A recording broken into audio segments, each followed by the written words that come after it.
على محبوب الجدي يا هالدنيا اشهدي انه عنده جوز عيون وجوز خدود موردي.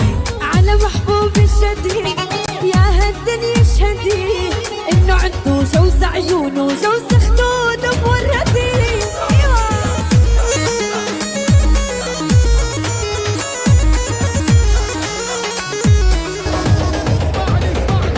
حبيبي برج الميزان ادمان عيونه ادمان من اسمه بتعرف انه صوت الحق العليان. حبيبي برج الميزان ادمان عيونه ادمان من اسمه بتعرف انه صوت الحق العليان. على محبوب الجدي يا هالدنيا اشهدي انه عنده جوز عيون وجوز خدود موردي. على محبوب الجدي يا هالدنيا اشهدي انه عنده جوز عيون وجوز خدود موردي.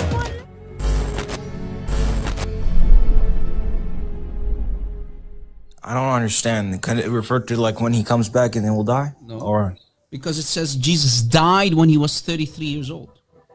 So no. Matt is in the past. He died. So why is Allah saying to him the following ayah? Stay away, Ya Muhammad, from idols.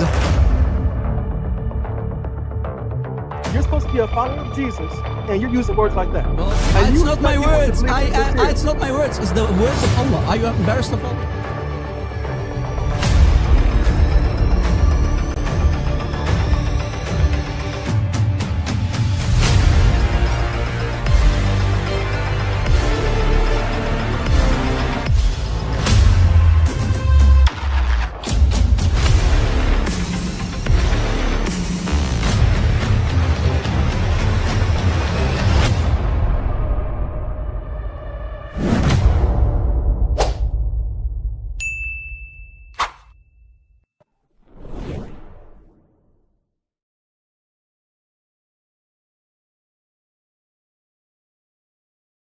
I don't understand. Can it refer to like when he comes back and then will die? No. All right. Welcome everybody. God bless you. Thank you for being here. I hope that my sound is loud and clear. I hope that my sound is loud and clear. I'm so happy that the Muslims are already started to manifest in the comment section. That's awesome. That means we're doing a terrific job. Rob Christian is live, baby. Speaking from Cave. Hira. We are live, baby. We are live. How's this sound, guys? Let me know. Sound is good. All right. The sound is good. What about the people on TikTok? You're not deaf, are you?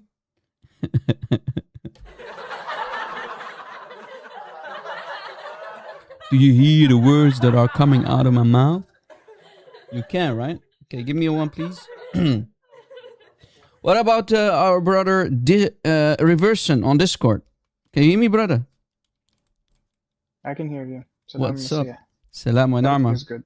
Yeah, habibi. Rabbi barakak. All right. You're in for a treat, guys. Like I said earlier on TikTok, before we went live on YouTube, you're in for a treat. Because we're going to give a very detailed class about the satanic verses. Muslims will not hesitate. Again, Muslims, modern day Muslims in 2026 will not hesitate to call this a fabrication, a lie created by early Muslims to make fun of their own prophet, which makes sense though. Muslims fabricating stories about their prophet, which makes sense if they are true Muslims. Right? Brother Reverson, can you explain to me what, for example, the principle or criteria of embarrassment is? Can you explain it to the audience? Something that is so shameful and hurts your picture that you're willing to do anything to avoid talking about or mentioning. So if this incident that happened in the life of Muhammad, called the satanic verses, if it was a lie, if it was fabricated by the enemies of Islam, and maybe even the early Muslims, just to make stories up, would they even consider creating these stories about their own prophet if it wasn't true? Brother Iverson, they would have made sure that never to ever report it, right? Exactly. They would have buried it long ago. And we're going to show you, we're going to bring up people like Ibn Taymiyyah in the mix, because Ibn Taymiyyah wholeheartedly believed in the satanic verses to be historically and authentically to be true. A true, authentic fact in the life of Muhammad according to Ibn Taymiyyah, and also Ibn Hajar al-Asqalani and many others. And we will go and open the sources. We have the receipts. You're in for a treat, guys. If you're not new to my channel, if you're not new to our ministry, you know me. I never ever go live without bringing receipts. I never go live without being prepared fully about any topic that I choose for that day or live stream. You know me by now, right, guys? All right. Very specific topic, very delicate topic that Muslims love to avoid like a plague. But we are here. We're going to bring it again to the public. And I didn't talk about it for a long time. Okay. So invite. Share. Smash the like button. Tap the screen. Keep tapping it, guys. Because Muslims will do all the necessary steps. They will take all the necessary steps to stop us from exposing again the satanic verses. And guys, to be honest with you, I'm going to say it as it is. You might not like the way I say it, but I'm not going to be politically correct about it. And I'm not saying it to, God forbid, to brag about it. But I don't believe that any Christian has done or is going to do, Lord willing, such a detailed live show about this topic. All right? You need to be very, very, very versed in this topic to do what we are going to do. Muslims might laugh. I don't care if they're laughing. They will try to make fun of us. They're going to try to troll. They will do anything to distract you, distract me, because they don't want us to speak about it. Right? So together, I will take you with me on the journey.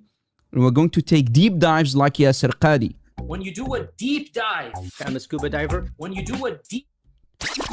So like Yasir Qadi, Dr. Yasir Qadi, Mr. Holes in the Narrative, we're going to take deep dives and we're going to dig up the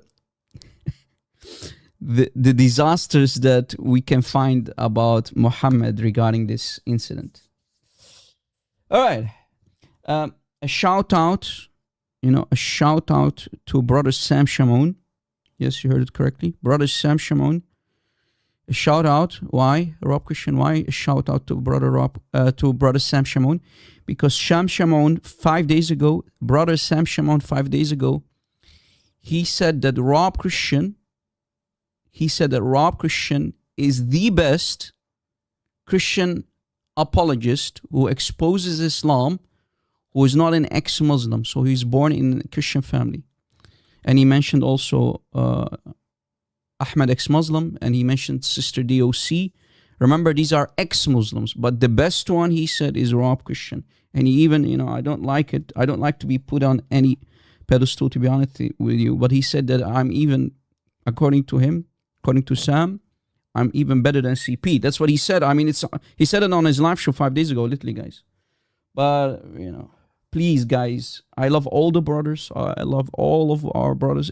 I believe everybody has his own set of skills, his own, But please keep all of us in your praise. We are all far from perfect. We all have our shortcomings as well. I have many shortcomings, so please pray with me. We're going to pray soon. Pray for me. Pray for my shortcomings. Because I need Jesus like all of you guys. We are sinners. So that's Sam for you. And again, since he said that about me, I will say it back. I believe about Sam Shamoun. I believe that Sam Shamoun is the best Christian apologist on this planet who can literally destroy and muzzle, demolish any Muslim with 2 hands behind his back, standing on 1 leg, being blindfolded. That's what I think about Sam. Now that we've said that, let us officially start, guys. You're with me, right? Give me a 1, please. You're with me. Don't allow any Muslim to distract you today, because this is a very, very delicate topic. Join our Discord server, guys. Join our Discord server. Join our Discord server. The link is on the screen. You can find this also on my About page. On YouTube, you can find all of my social media accounts. All of my social media accounts in the description box as well. See, again, I forgot to go live on X. I forgot to go live on X. Let me click on live. Give me a second here, guys. I forgot to go live on X, but it's working now. Yeah, it's working. All right, we're live. That's awesome. We're live. We're live on 4 different platforms, guys. TikTok, YouTube. Brother Reverson is streaming on Discord and on X. Wow, that's amazing. Amazing stuff, guys. Pray that it's going to work stable enough. Hope that the sound is good so we can continue. All right.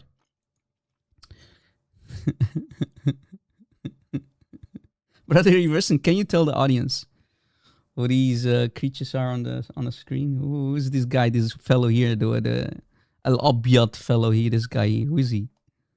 Who's doing a lot of waswasa to the Muslims and supposed to be the one who met Momo in the cave.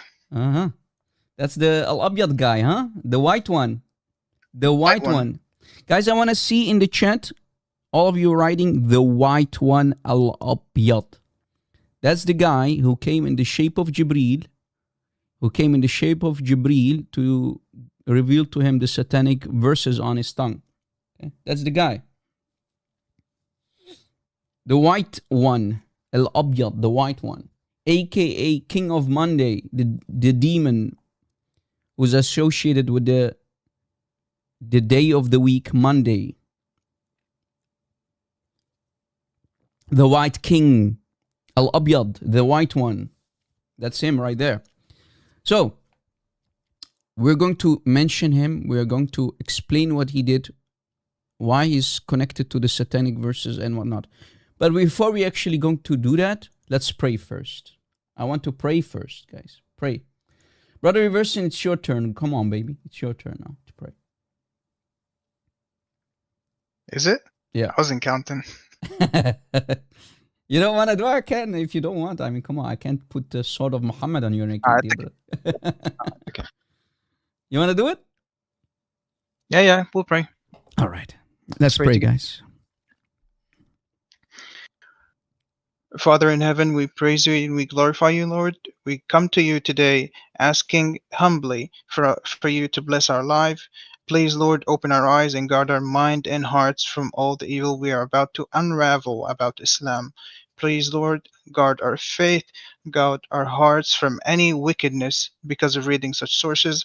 Help us, Lord, open the eyes of all the Muslims who are in the chat and anyone who is ex-Muslim so he knows that he did the right choice by leaving this cult. We thank you, Father, for this opportunity and for this live, that you help us reach more and more people through many, many platforms on the internet. We thank you, Lord, for this opportunity, and we glorify you, and we glorify your name by any work we do. It is all for your sake, Father. We ask you humbly to bless us and guard our hearts, and always keep us safe in your name. In Jesus' name, we ask and pray. Amen. Amen, amen. Speaking from Cave Hira, we are live. We are back, baby. Let's go. All right. We're now officially started. We had an awesome prayer. Thank you, Brother Reverson. May the Lord keep you, keep the rest of the admins safe.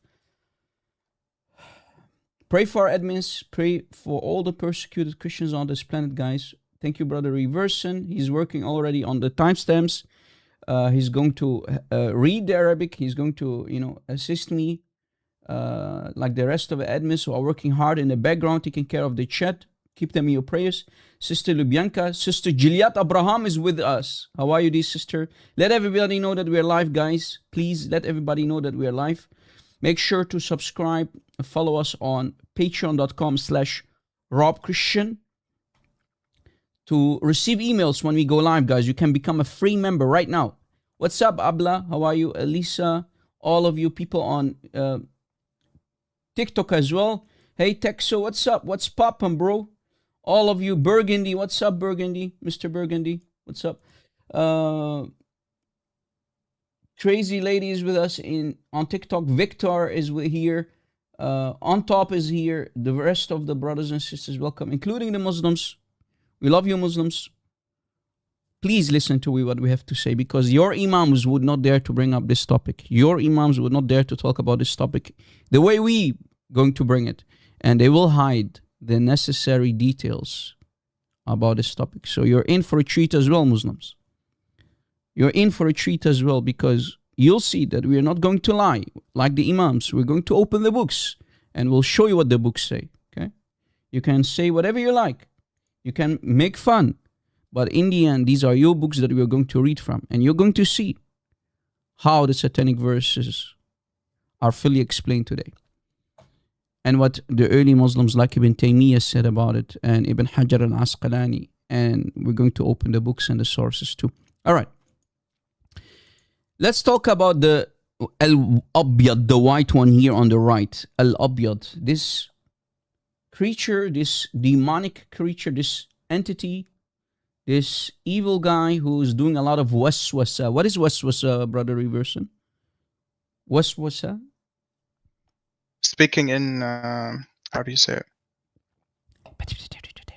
You know? Waswasa. Yeah. Like whispering in the ear? Whispering in the, bringing evil thoughts to do evil actions. Waswasa, that's what they call it. So this is the guy here, the guy of the hour, who demonically influenced Muhammad and gave him the satanic verses on his tongue. And Muhammad then delivered the satanic verses to his people, the Quraysh of Mecca, the pagans of Mecca, and then he prostrated in front of Lat al-Uzza wal-Manad, doing the sujood, the sajda, the sujood. What is sujood, Brother Reverson? Can you explain to the audience what sujood means? The sujood? Prostration. Prostration. Is that an act of worship? It is. It is an act of worship. So if Muhammad did it, that means Muhammad did the unforgivable sin that you can find in chapter 4, ayah 48, the unforgivable sin, because according to 4:48 of the Quran, Allah said that He's going to forgive all sins except associating partners with them. So if Muhammad literally did this, then this is horrible for all Muslims. If this would be my prophet, I would not even think about staying a Muslim for a second. Because remember, Muslims say, مَا يَنْطُقَ عَنِ الْهَوَى إِلَّا وَحْيٌ يُوحَى. He's only receiving divine revelation from Allah. He's the mouthpiece of Allah. Then how can the mouthpiece of Allah commit such a horrendous act by bowing down, prostrating to Allah, al-Uzza wa Manat, the three female idols, the bird idols of Mecca? All right. Creating shirk in the process, which is partnership with Allah. Right? Now, that's what, in a nutshell, what we're going to talk about. So here, first source, Tafsir Muqatil bin Sulaiman. You ready, right, Brother Reverson? Al-Abyad. We're going to mention him, Al-Abyad.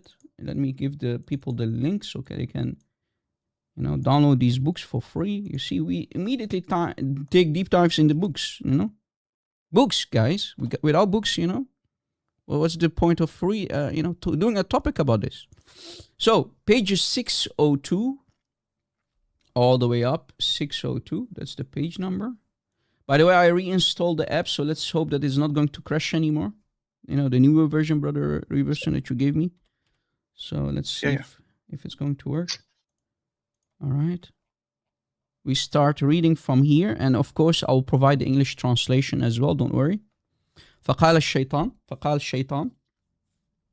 It says فقال شيطان واسمه الأبيض هو صاحب الأنبياء أنا له فأتى النبي صلى الله عليه وسلم فوجده فيه Next And then page. the next page with the English translation, back to back. Read the Arabic, and then we're going to read English.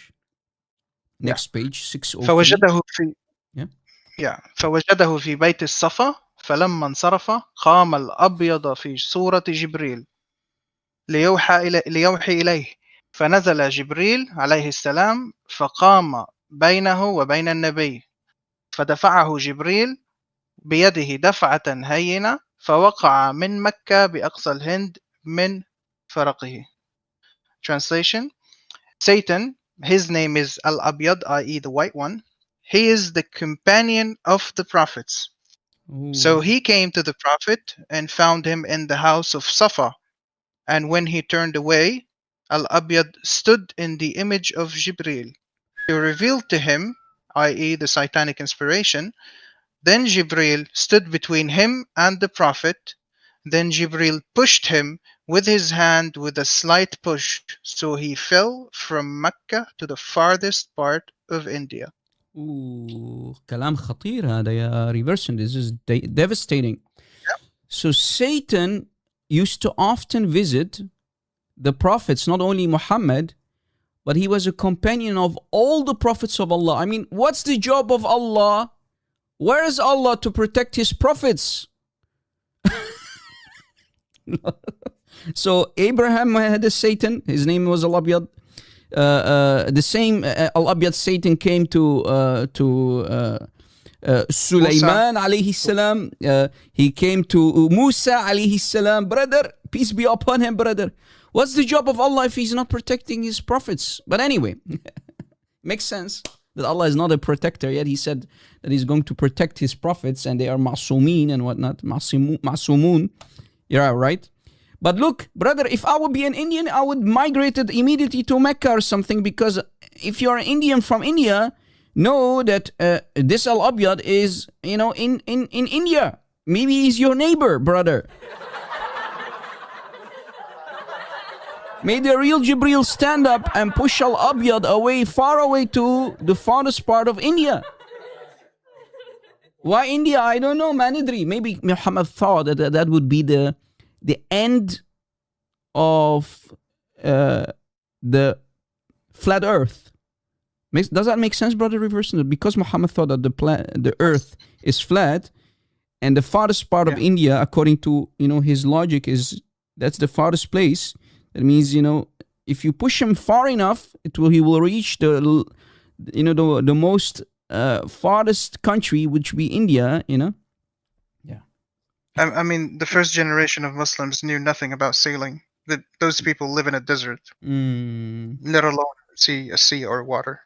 It makes sense, though. Makes very, very good sense. Exactly. Logically speaking, yeah.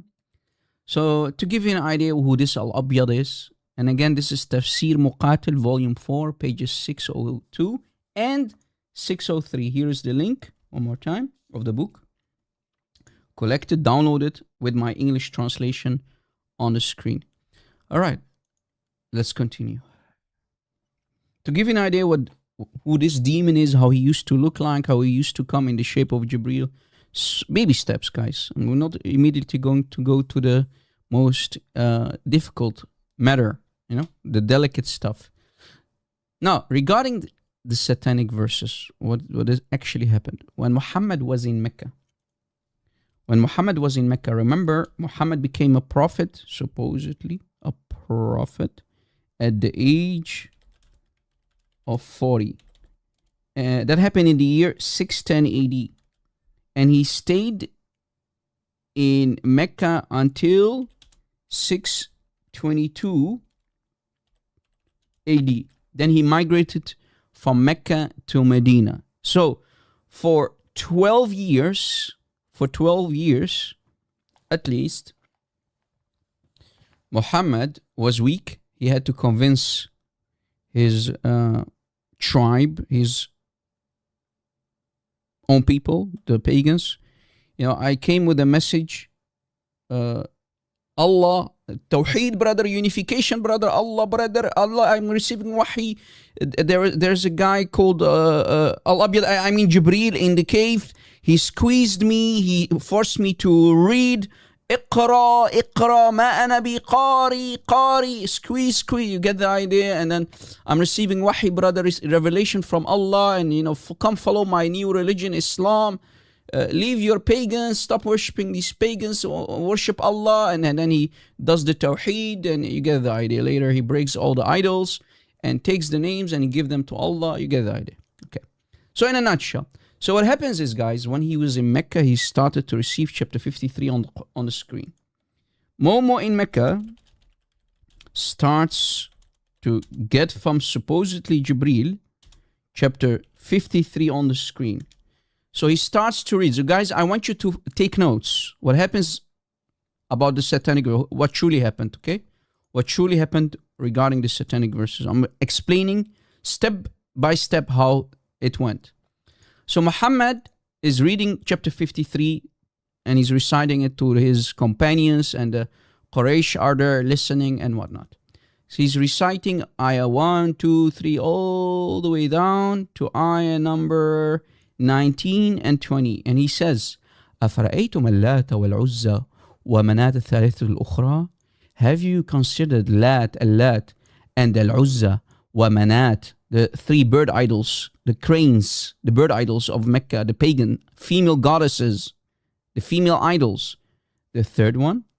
Then what happens is Satan immediately comes, acts as if he's Jibreel, and he put the satanic verses here that you can see on the screen, right between chapter 53, ayah 20 and 21. Right immediately after and Manat, the third, the last one. And how does the satanic verses sound like? تلك الغرانيق العلا وإن شفاعتهن لترتجى. Those are the two verses. The two, so they are two, not one. Two satanic verses put on the tongue of Muhammad, and Muhammad recites them to the pagans, to his own companions, the early Muslims in Mecca. This is in Mecca. Okay. And can you translate it? Yes, sure. These are the exalted gharaniq, the bird idols, the female goddesses, Allat, Al-Uzza, Wal-Manat, and their intercession is hoped for. So we have verse number 1, and verse number 2, the satanic verses. So that's where the place was, right between chapter 53, ayah 20 and 21, as you see on top, before Allah abrogated them and strengthened Surah chapter 53. Okay? You're with me, right, guys? Is everybody with me? I'm trying to explain, to literally make it as clear as possible, as you noticed. For even the people who never, ever, ever heard about the satanic verses before. Trying to make it clear. I'm not calling anybody stupid or dumb, God forbid, but to dump it down so that everybody can take notes and learn about this topic. Right? Again, the satanic verses. تلك الغرانيق العلا وإن شفاعتهم لترتجى. Those are the two satanic verses. So, what is very important to know is that these verses, right, when Muhammad recited them to his people, تلك الغرانيق العلا وإن شفاعتهن لترتجى. These are the exalted crane bird idols, the gharaniq, and their intercession is hoped for. What Muslims don't know is that these satanic verses stayed in the Quran for 8 long years. Wait, what? Wait, what? What did you say, Rob? For 8 long years? Emotional, damn it! So the Sahaba, the companions of Muhammad, and Muhammad, the early Muslims, used to recite the satanic verses between the year 614, because if you do some digging, that's when Surah An-Najm, chapter 53, that we scrolled through, started to appear in the year 614 AD. And they stayed in all the way to 622, when Muhammad migrated from Mecca to Medina, when he moved from Mecca to Medina. In the year 622, finally Allah decided to send Jibreel, supposedly, or, to abrogate the verses and give Muhammad chapter 22, ayah 50, 22, ayah 52. And here is the abrogation. Look. فينسخ الله ما يلقي الشيطان. So here, finally, after 8 years, so let me type it out so you can take a screenshot. After 8 long years, we finally get the abrogation. Allah then nullifies, Allah abrogates after 8 long years the satanic verses. Now, Brother Reverson, you might ask, if you have a very critical eye, you might ask me, Rob, why 8 long years? Why didn't Allah immediately abrogate it? Or even, why didn't Allah not allow Satan to even intervene? Why 8 long years? Well, I have to assume, Brother Reverson, I have to not only assume but conclude that probably a Jew in Medina, when Muhammad went to Medina, a Jew in Medina probably heard Muhammad reciting Surah An-Najm, chapter 53, and he thought, hey, wait, something is fishy going on here. You claim that you are a muwahhid, you worship Allah, you're doing tawheed, unification. But when we hear you reciting chapter 53, we hear you praising the female goddesses of Arabia, of the Hijaz, of Mecca and Medina, of Mecca. Right, Hijaz, the Mecca area, and Medina.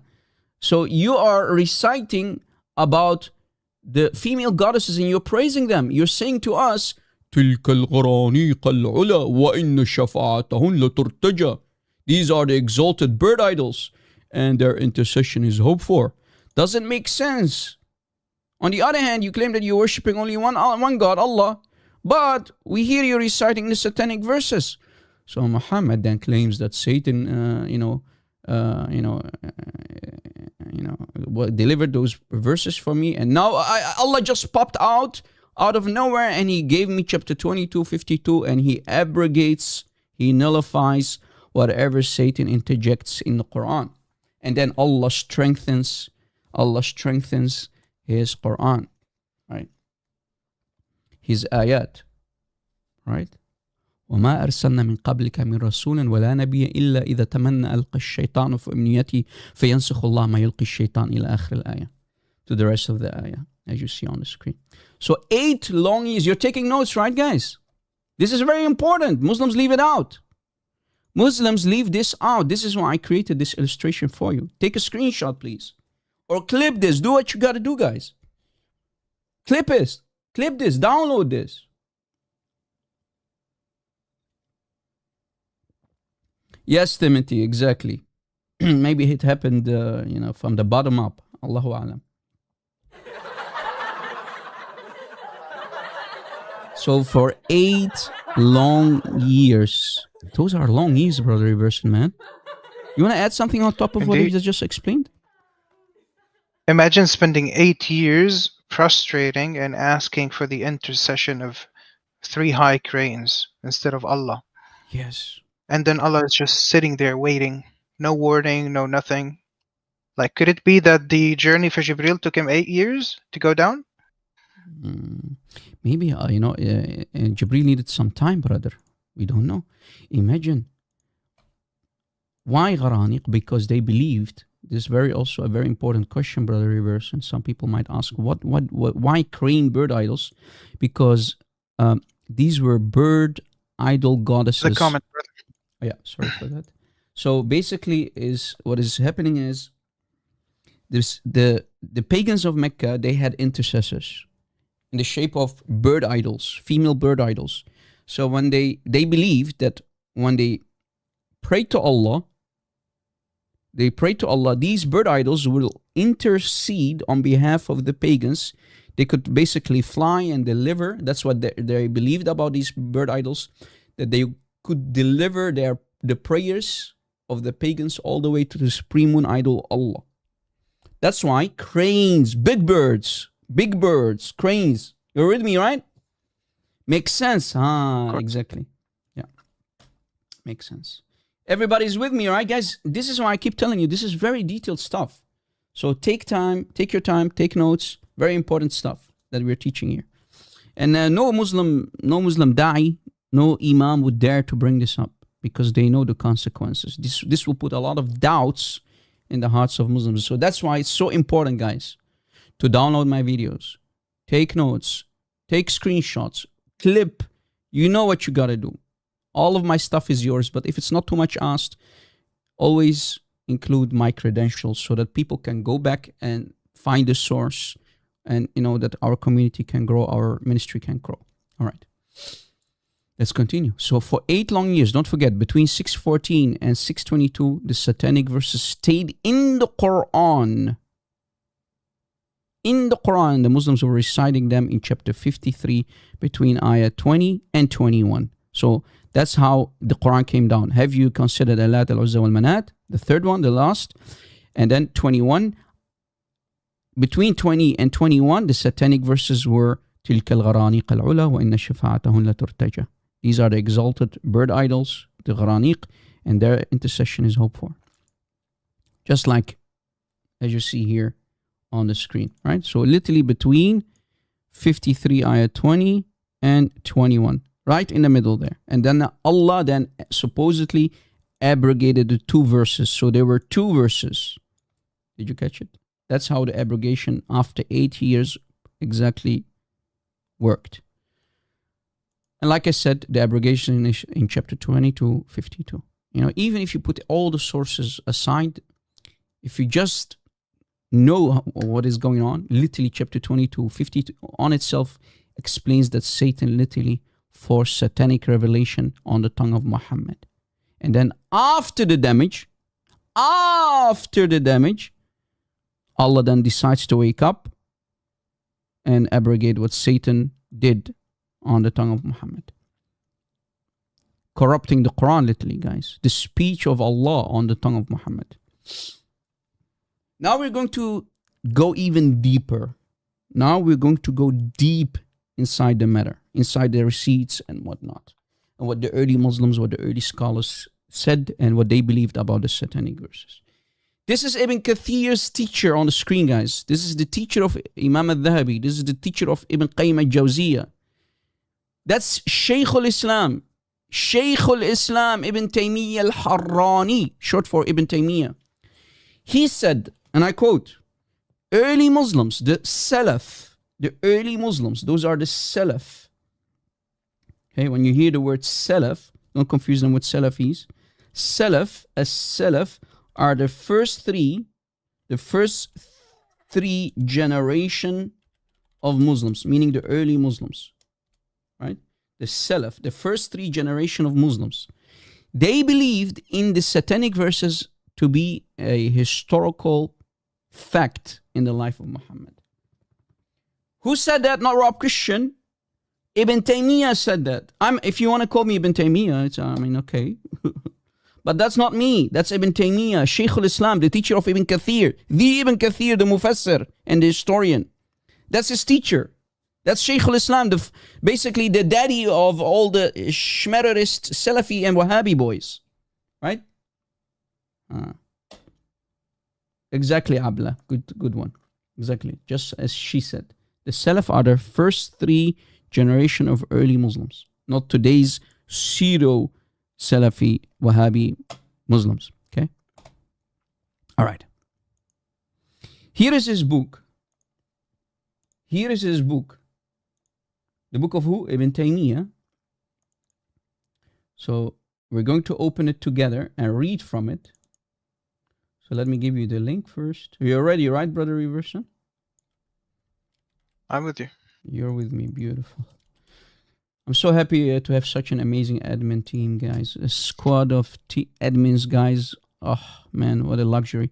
مجموع الفتاوى. مجموع فتاوى Ibn Taymiyyah. Shaykh al-Islam Ibn Taymiyyah on the screen. Volume 10. We're going to go to volume 10, open it, and we go to page 200. As you see, we have the receipts. And I put the English translation as well, so that it becomes very clear for everybody. Page 291. Aywa. 291. That's the page number. Okay. We scroll up. We're going to read. Let's read, Brother Reverse. Read the yellow and the green underneath, and then we're going to read then the English as well. Okay. It says, وَأَمَّا الَّذِينَ قَرَّرُوا مَا نُقِلَ عَنِ السَّلَفِ فَقَالُوا هَذَا مِنْ قَوْلِ نقلا ثابتا لا يمكن القدح فيه والقرآن يدل عليه بقوله. Translation: As for those who decided on what was transmitted from the Salaf, i.e. the early Muslims, they said that this was transmitted with a proven transmission that cannot be criticized, and the Quran indicates this by saying, this is 22:52 as we mentioned, Yep. the abrogation verse. Brother Reverson, try to dump it down a bit. Slow down, let's slow down and explain what Ibn Taymiyyah just said here. Shaykh al-Islam Ibn Taymiyyah. What did he just explain? What did he say about the satanic verses? Ibn Taymiyyah said that basically all the early scholars agreed that whatever was taken from the earliest Muslims, i.e. the Salaf, is correctly transmitted and proven and cannot be criticized or have any doubts about it because it's also mentioned in the Quran. So Ibn Taymiyyah's view, Ibn Taymiyyah's belief was that you cannot criticize this incident called the satanic verses in any way, shape, or form because it's basically massively transmitted. There's so much proof for it, so many reports for it that you cannot criticize it. It must be true. Else, again, we go back to what we said in the beginning. You have something called the criteria, or the better to say, the principle of embarrassment, right? So why would they report this if this is what was not true? And it's massively transmitted. And there are around, guys, I'm not kidding, around 50 riwayat, 50 reports about the satanic verses. 50, not one or two, but 50. Do you understand why someone like Ibn Taymiyyah came clean, Brother Reverson? Yeah. He came clean and he said you cannot criticize it. Yeah, just because he mentioned that and he said you cannot criticize it, that means they considered it as a fact. Like the early Muslims, early scholars considered this as a fact that happened. منقول ثقيلا ثابتا لا يمكن القدح فيه. نقلا ثابتا, yeah. نقلا ثابتا. نقلا ثابتا. I mean, it's very clear. Very, very clear. All right. And here's Ibn Hajar. If you want to take a screenshot. So here's another heavyweight, renowned scholar who wrote Fath al-Bari, the explanation, the sharh for Sahih al-Bukhari. So in his Fath al-Bari by Ibn Hajar, volume 8, page 439. Let me give you the book as well. So, you know, these are very, very delicate, very detailed stuff, but I will give you the sources. Don't worry. I have the books. I have the Arabic. Here is the link. So that's what he said. Let me also show you how the book looks like. So you will have the Arabic as well, beside the English. Here is Fath al-Bari by Ibn Hajar. Fath al-Bari by Ibn Hajar on the screen. Volume 8. And here is the Arabic. So you don't say, Arab, you're lying. We don't have the Arabic to back it up. No, Habibi, I do. Here is the Arabic. Okay? Here is the Arabic. Back to back. And here is, as I showed you, the English translation. Let's read it, Brother Reverson. English translation, yeah. Contrary to what Abu Bakr ibn al-Arabi and al-Qadi Iyad have claimed, whereby the story has no basis at all. When the paths of hadith are many and distinct, it shows that the report has a basis. So, as I said, there are 3 sound but mursal chains for it. Among them, what meets the criteria of the Sahih. But for the fact that they are mursal, this constitutes proof for both of those that accept mursal reports as proofs and those that do not, due to the mutual strengthening of the chains. What did Ibn Hajar al-Asqalani said here? What did he say in a nutshell, Brother Reverson? In a nutshell, he said that there are multiple chains of hadith about this that are reported. Among them, there are some mursal, and among them, those that that can be considered sahih, which further elevates that even if a Muslim would not accept a mursal hadith, he would certainly have to, because there are sahih hadiths who narrate the same story that are authentic. Now, do you understand There's why? no escape. Exactly. Now, do you understand why Ibn Taymiyyah believed in what he believed about the satanic verses?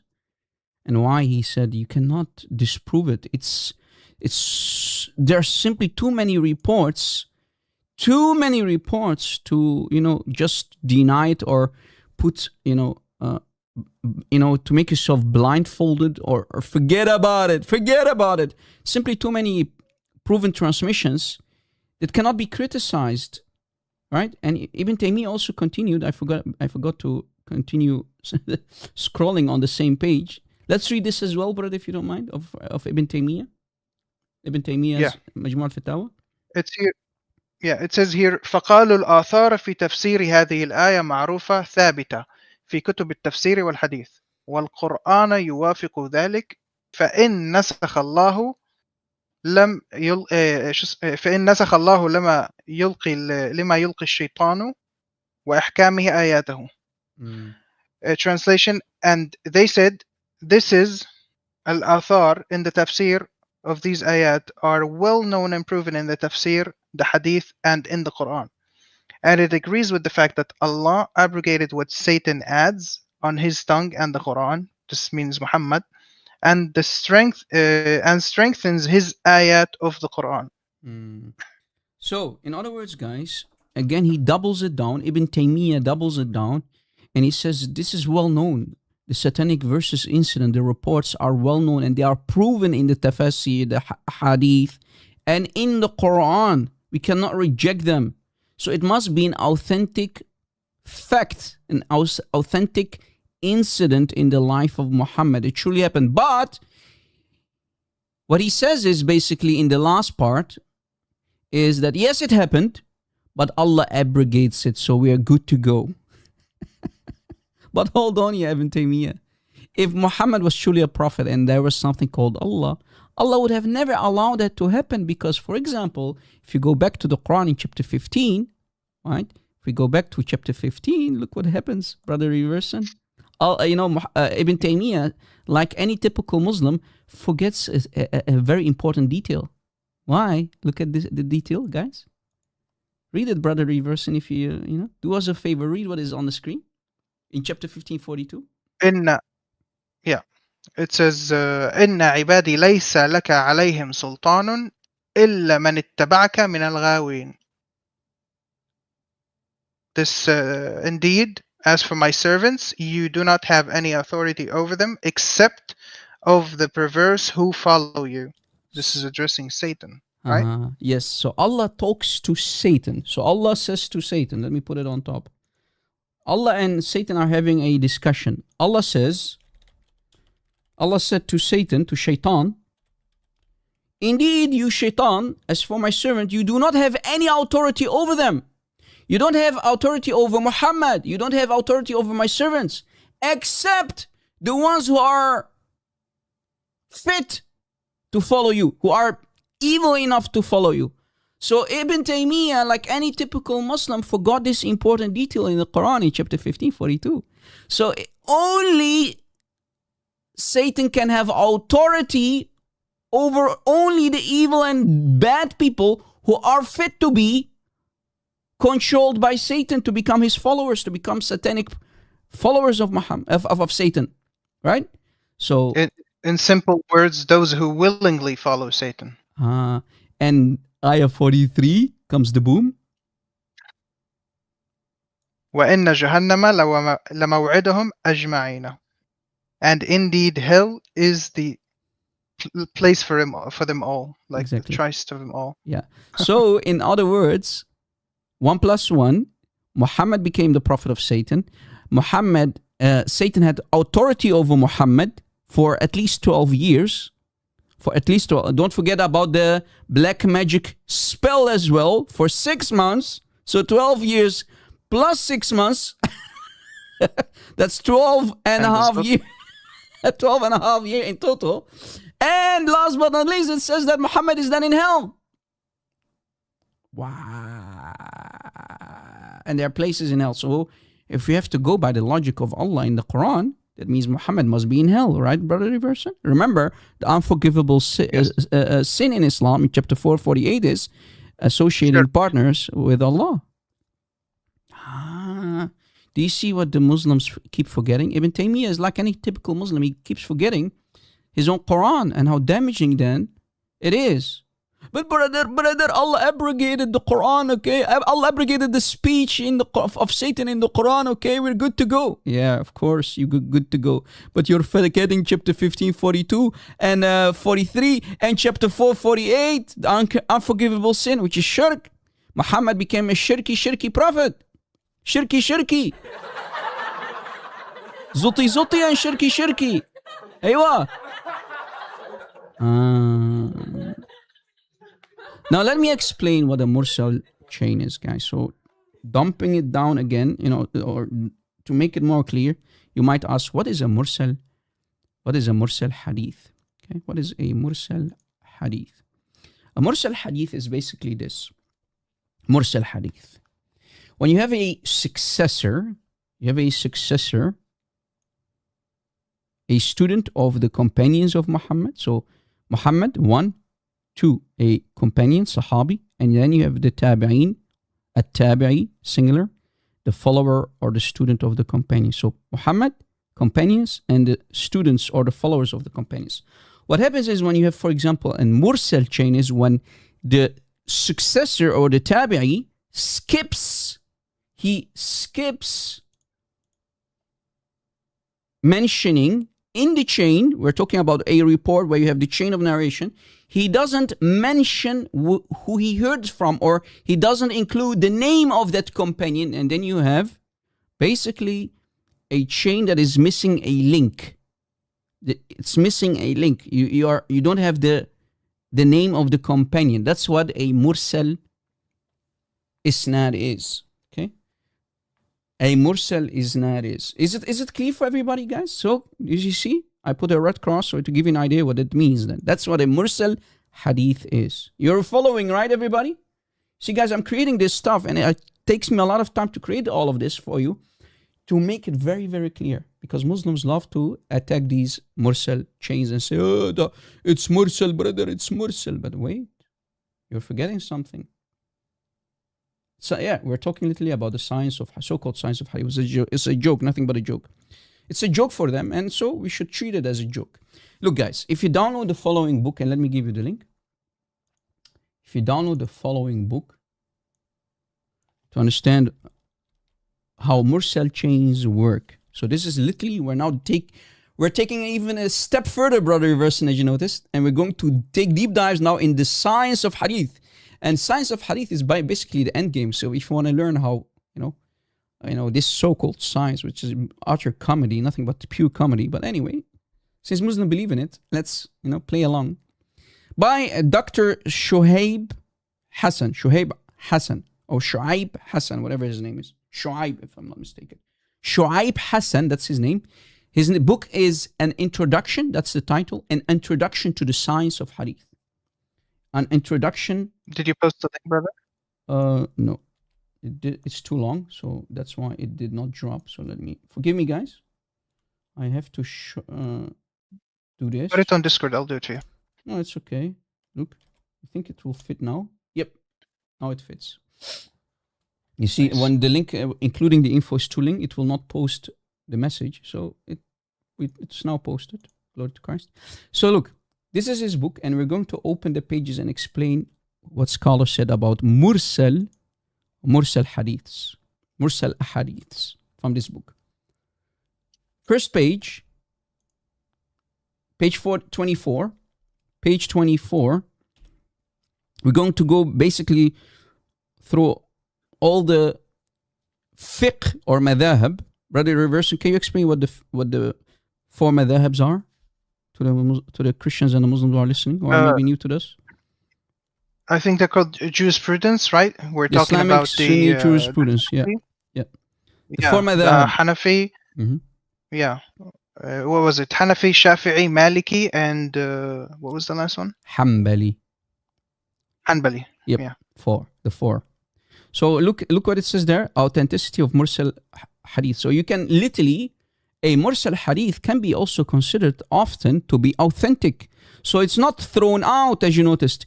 Even if, for example, so this is an example, how a tabi'i skips or he doesn't mention the name of a companion, it doesn't make it immediately da'if. And we're going to prove it. Watch. So this is page 24. So go to page 24 and you'll find this of the book. Page 24, authenticity of mursal hadith. So let's see what the 4 madhab, their view is about mursal. The opinion held by Imam Malik. So this is one of the 4. The founding father of the Maliki madhab. Maliki fiqh.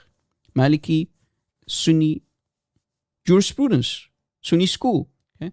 The opinion held by Imam Malik and all Maliki jurists is that the mursal of a trustworthy person is valid as proof. Reversing, I'm not blind. I read it correctly, right? Yes. It says mursal of a trustworthy person is valid as proof. As proof. So Imam Malik and all the Maliki jurists who follow his madhab all believe that the mursal of a trustworthy person, or in this case a tabi'i, who doesn't mention the name of the companion of Muhammad who he heard the report from, is still valid proof. So notice, guys, this is a game that they play. You're with me, right, everyone? Give me a 1. Notice how Muslims, modern day Muslims, play a game with us. When we bring a mursal chain, they say it's da'if, it's da'if. They start to scream and cry, say it's da'if. We don't accept it, liars. You see how they lie to us, guys? When we bring such a mursal chain, they'll da'if. But hey, hold on. That's not what your scholars believed about it. This is Imam and Malik for you. They rejected because they are low tiers. Or if they know anything about science of hadith, they know that they are lying when they say we don't accept it. Let's continue. This is the Maliki Sunni school. This is Imam Malik for you. Let's continue on the next page, page 25 of this book. So literally, guys, I'm teaching you about science of hadith. This is like next level stuff, right, Brother Reverson? Next level stuff. Indeed. This is like academic stuff, guys. Look, same book, an introduction of science of hadith. So page 25. Look, page 25. There you are. Let's read this part, Brother Reverson. Can you take over, brother? Yeah. You want me to read the Imam Abu Hanifa? Holds the same opinion as Malik. He accepts the mursal hadith whether or not it is supported by another hadith. Hold on. And then we have Imam. Hold on. So we have not 1, but 2. 2. Among the 4 top main scholars of Sunni Islam. Remember, there are 4 madhab, 4 fiqh madhab. Imam Abu Hanifa and Imam Malik both accept the mursal hadith as a valid proof.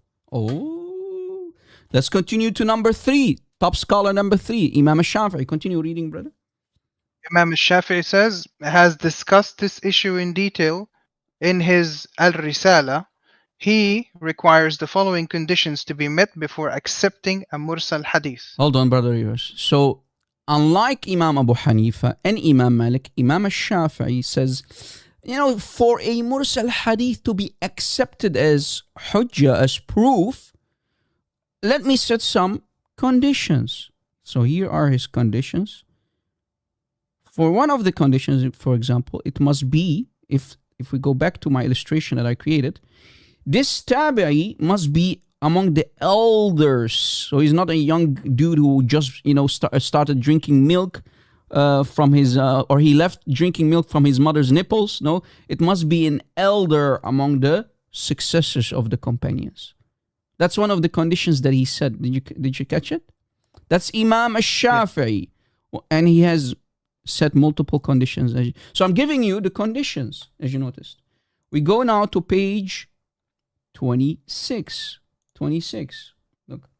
So literally, guys, this is literally science of hadith. At this point, all of you, you're going to become like, you're going to have a PhD in the field of science of hadith because you're listening to our question.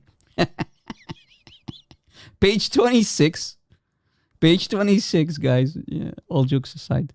Let's go to the 4. And this is the father of the Wahhabis and Salafi boys of today, you know, these Shmerurists. That's Imam Ahmad ibn Hanbal, number 4.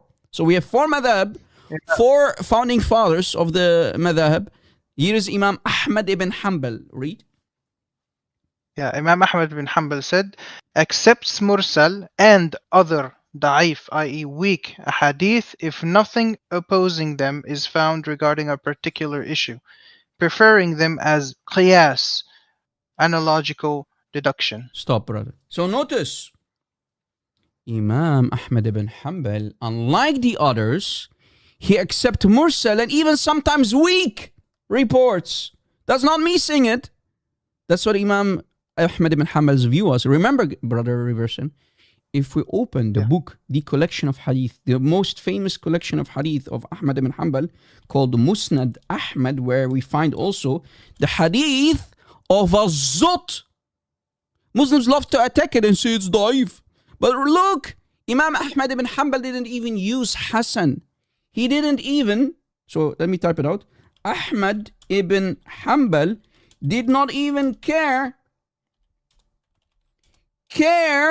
to use something called Hassan or good. He only used authentic, sahih, or da'if. That's his grading, the way he used to grade a hadith.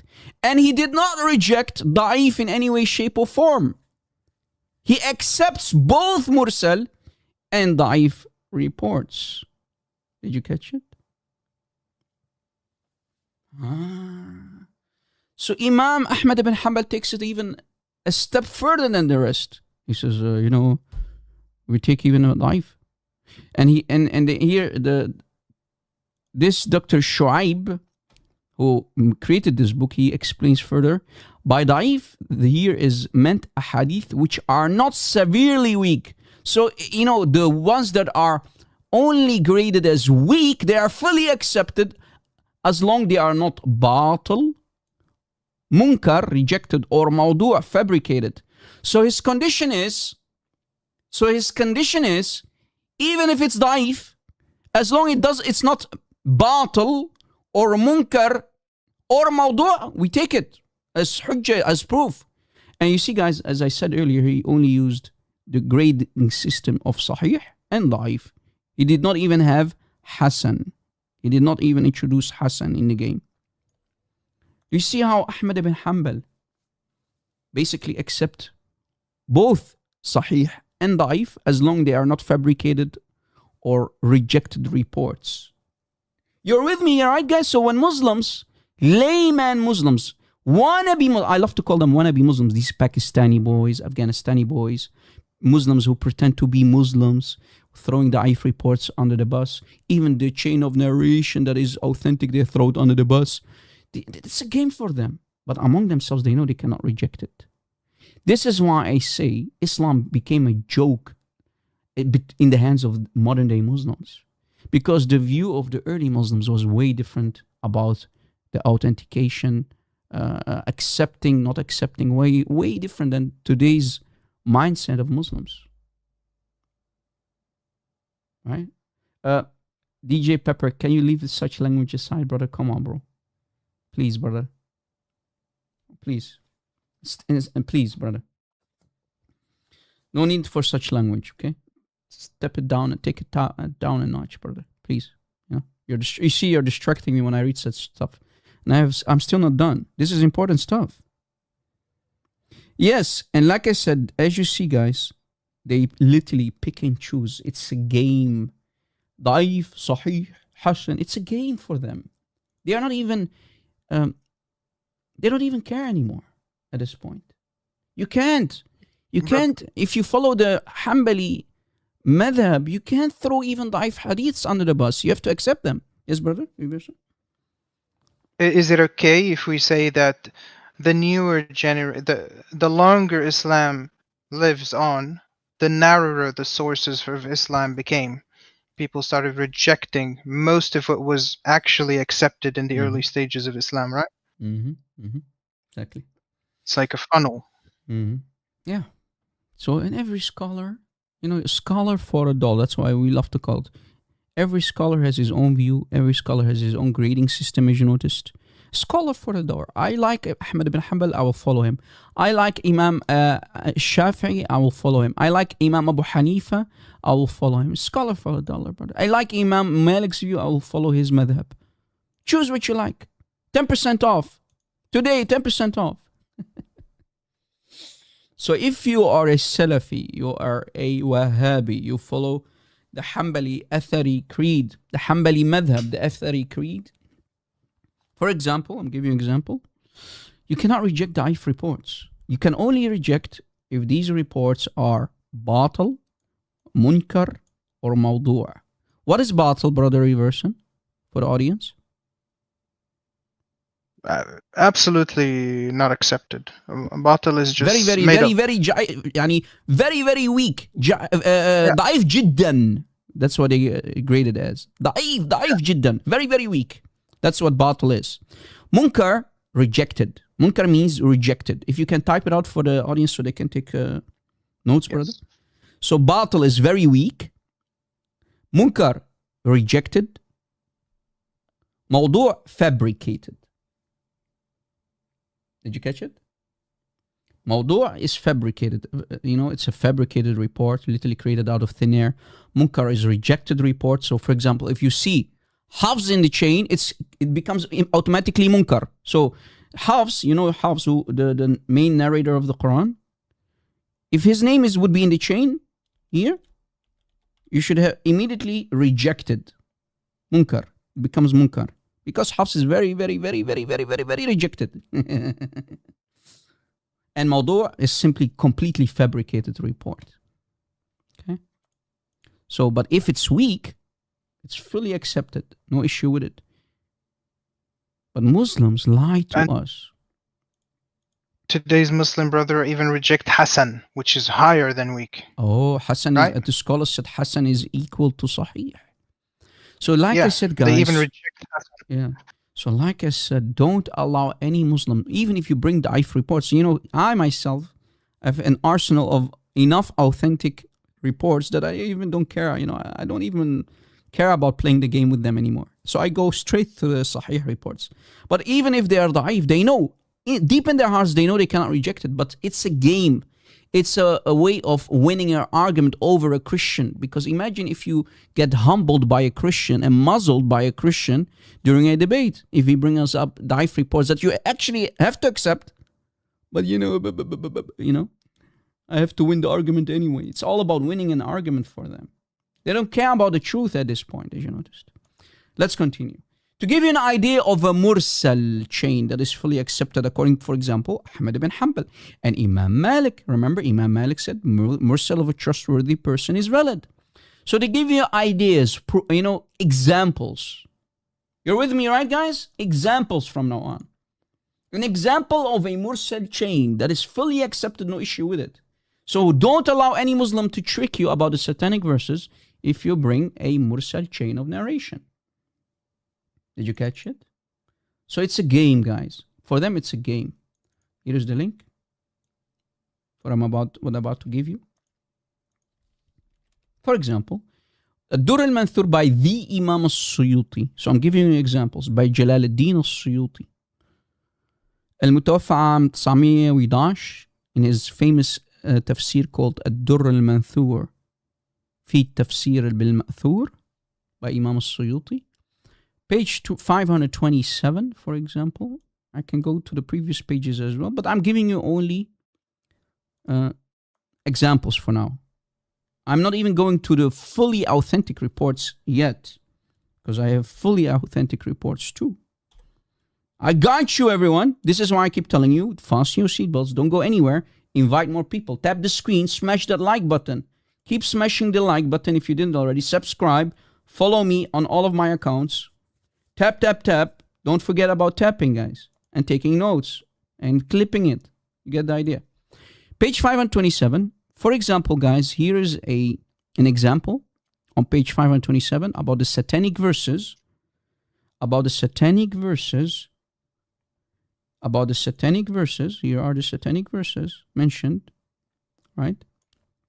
Inside a mursal sahih isnad.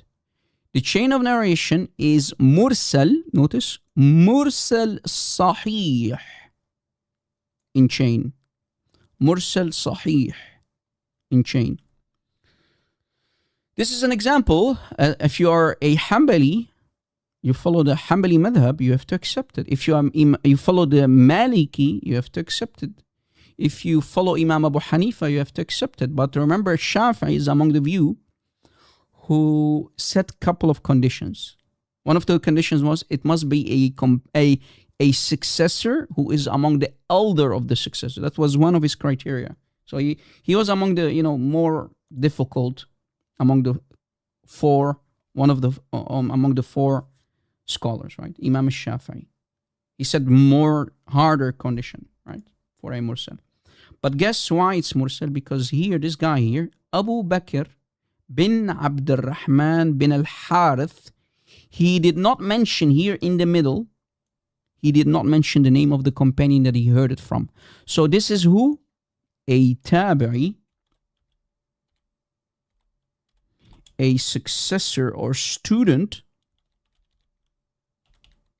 of a companion who did not include inside the chain who he heard it from among the companions of Muhammad. So we are missing a link. But because this is a trustworthy successor, it's not thrown out. Remember, if we go back to, for example, what Ahmad bin Hanbal said. Ahmad bin Hanbal said, for example, his view is that he accepts mursal as hujjah, as evidence, and even da'if. So this is even higher than a da'if report. So it's fully accepted. You're with me, right, guys? You're with me, right? You're taking notes, right, everyone? This is literally, this is on academic level. I'm not, guys, when I keep telling, this is science of hadith at this point that we're explaining. I remember the Muslim scholars said like 5 conditions for a report to become sahih. 5 conditions for a sahih report. But even if it's not fully sahih, it's not thrown out, it's fully accepted. So it's a game that they play with you, preying on your ignorance. So what I'm giving you is, guys, an example on page 527. If we go back to page 525, this is 2 pages earlier from the same book of Imam al-Suyuti. So I'm only giving you, examples for now of mursal chains, and also on the page we see another chain that is fully accepted, that became authentic actually. But watch. Page 525. Let me put it here. Page 525. So we showed you page 527. I skipped pages earlier, but I went back 2 pages earlier. Same chapter, the explanation for the Quran, the tafsir for the ayah, chapter 22, ayah 52, Surah Al-Hajj, where you find the abrogation of the satanic verses in it, right? Look, the first chain, here we have a chain that says, بِسَنَدٍ رِجَالُهُ ثِقَاتٍ. The chain of narration, its men are trustworthy. And we go down, here is another example of yes, it does say the chain of narration is sahih, but it's not sahih. Yes, guys. It says bisanadin sahih, that the chain, the isnad is sahih, but the hadith itself is not sahih, fully sahih, because it becomes again mursal. This chain is actually mursal, and I will explain why. This is a mursal sahih isnad. Imam al-Suyuti, for some reason, did not include the word mursal, but it's a mursal actually, sahih isnad. Why, your brother Reverson? Ask me why. Why? Because, why is it mursal? Why is it mursal? Because it says وأخرج ابن جرير وابن المنذر وابن أبي حاتم عن, next page, page 26. Page 26, 526, 526. So an. Oh, let me do this.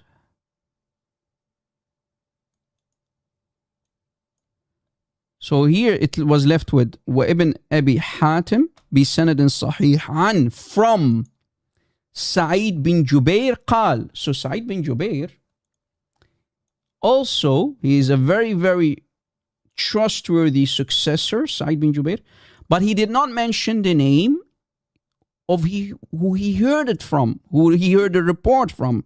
So he skips the name of a companion. No name mentioned of a companion. Sahabi or companion. Did you catch it? He did not include the name in the chain of where he heard it from. Or, there is a missing link. There is a gap.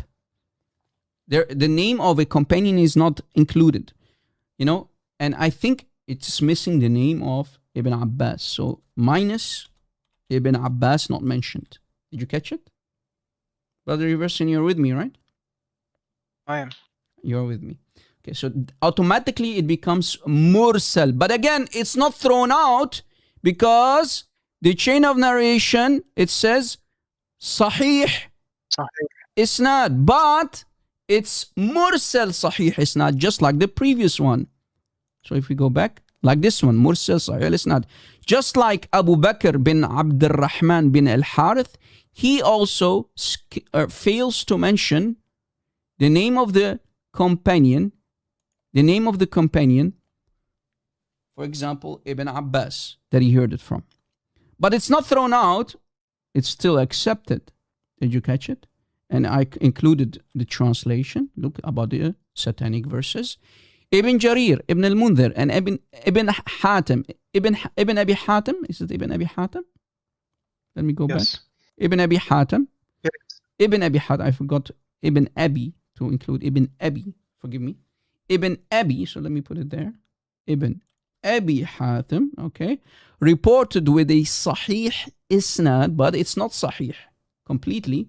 It's mursal sahih isnad from Sa'id bin Jubair. So here, Sa'id bin Jubair is the successor. He's not a companion, but he did not include, or between him and, for example, the Muhammad, for example, we are missing the name of the companion. So automatically it becomes mursal. Mursal sahih al-isnad. Okay? So as you see, Imam Suyuti should have done it better. So I'm actually fixing what Imam Suyuti did not do. Right, the reversion at this point? I'm literally becoming like a muhaddith at this point. And we've had muhaddith, call it whatever you want to call it. I'm literally teaching science of hadith at this point. Did you know this? And Muslims love to call us low tiers. Rob, you're still a low tier though, Rob. We are teaching us. We don't know much, but you're still a low tier, Rob. Emotional, damn it. Can you read the translation, Brother Reverson, so that the people can get an idea? Yes.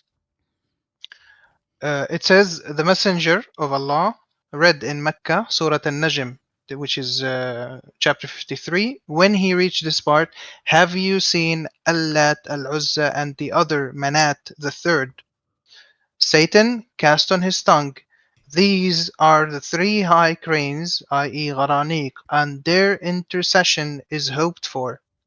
They, i.e. Quraysh, said, Muhammad did not mention our idols positively until today.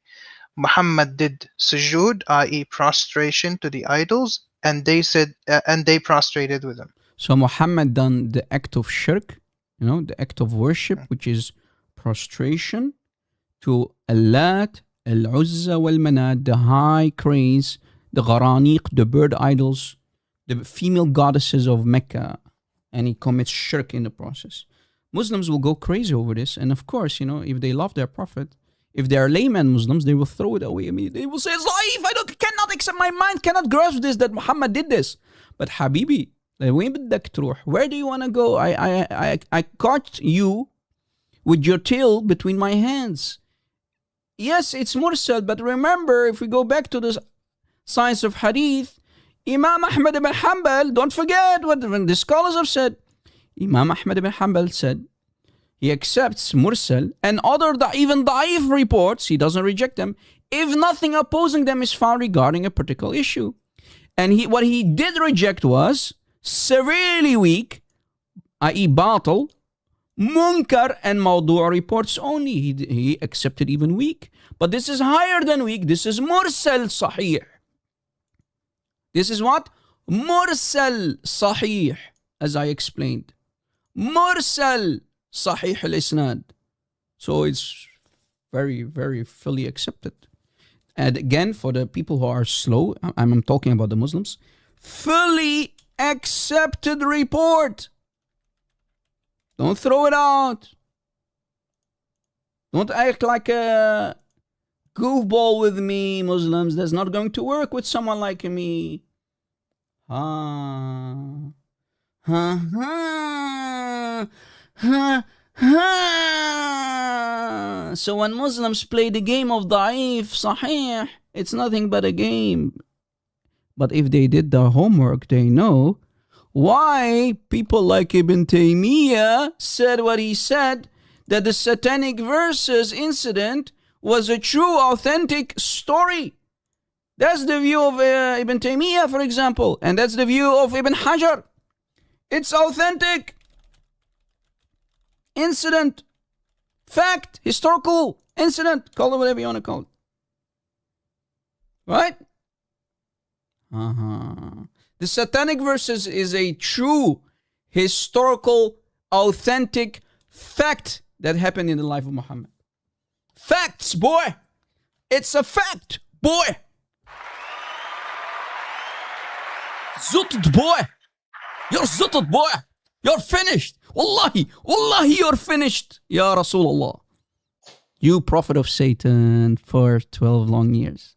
And on top of that, we didn't even go to the black magic spell incident that happened to Muhammad for 6 months too. Is this good or what until now, guys? Is this good or what? So these are the mursal reports. I didn't even go to the authentic reports yet. Ha ha, ha ha, ha ha. Aywa. Now here comes the boom. Here comes the boom. If this is not already on itself proof enough, brother Reverse, and you're with me, right? Here is a fully authentic. Let me make it as big as possible. Sahih report on the screen. I provided the chain. Can you read the chain, brother, on the left? So we have the on top. It says Riwayah 43. Yes. So what happens is, brother, there's a scholar called if I'm not mistaken. Oh, hold on. What is his name? Forgive me. Hold on. Before I show you this, let me look up his name. His name is this guy here. Let me open his book, actually, so you can see that I didn't need to invent the wheel all over again. Shahab Ahmed. I hope I'm not butchering his name. Shahab Ahmed, in his book here called Before Orthodoxy. Do I have the link for you guys? Yes, I have. I have even the link for you for free. For free. This amazing scholar, this amazing scholar did the homework for me. He already did the homework for me, and he invented the wheel already, so I don't need to reinvent it all over again. Shahab Ahmed wrote this book called it Before Orthodoxy, the Satanic Verses in Early Islam. And he included 50 different reports or riwayat about the Satanic Verses. 1 all the way to 50. 50 different reports. So I'm cherry picking which report I like. Brother, reverse it. I'm cherry picking, and I was like, I'm not going to mention all of the 50 reports because we need like 10 days to finish the live stream. Let me I found the working link because that one didn't work. Didn't work? Oh, that must be then an old link. Can you drop the new link? Forgive me for the one that is not working.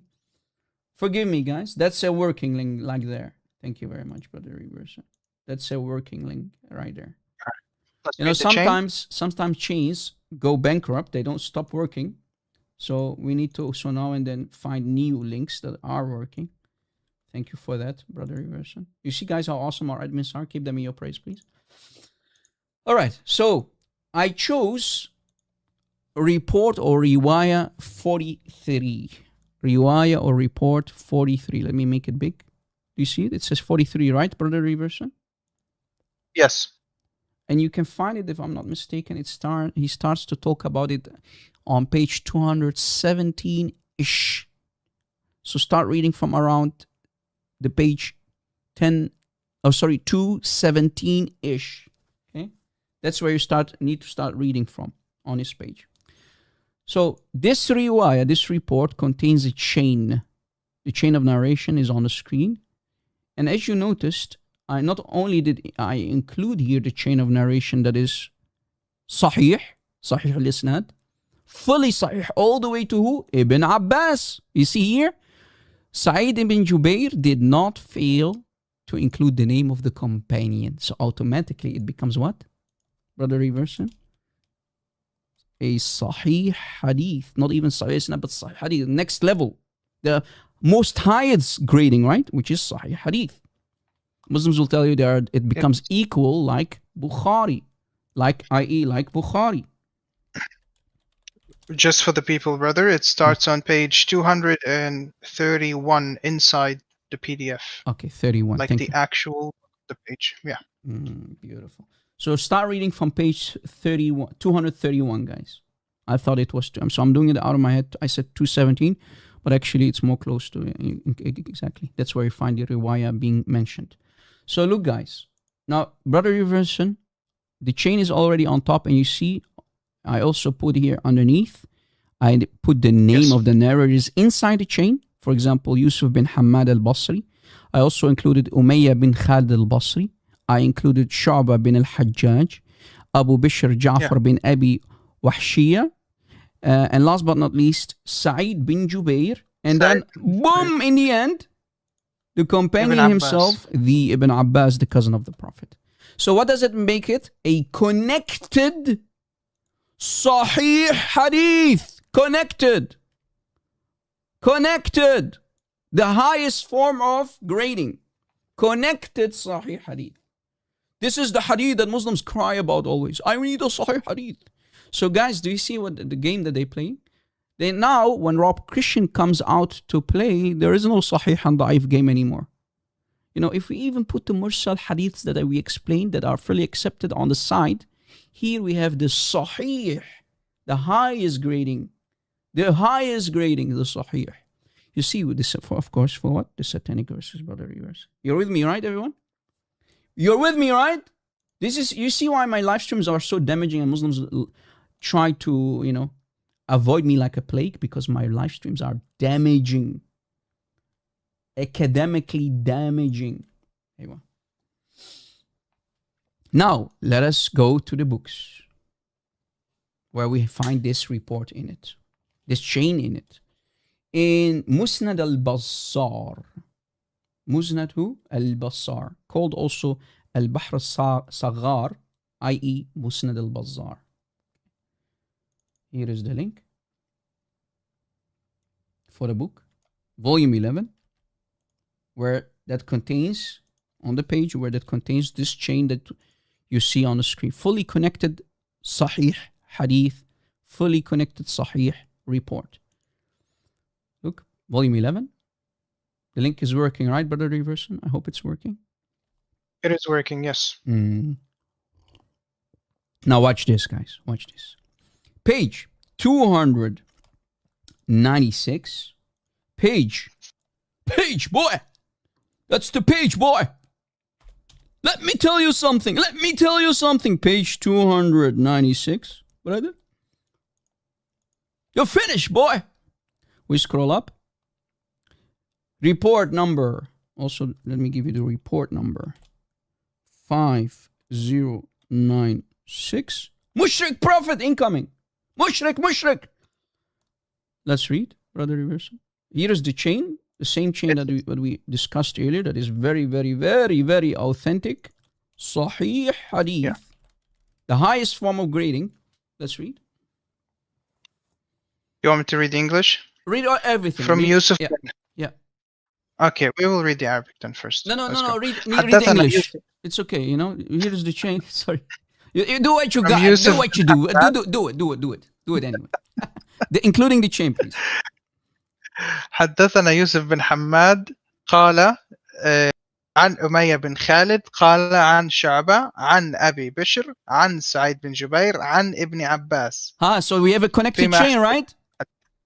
Yes, fully with the companion. So Ibn here Abbas, we have obviously. the successor of the companion, and here is the companion, the cousin of the Prophet, the Ibn Abbas, which makes it what?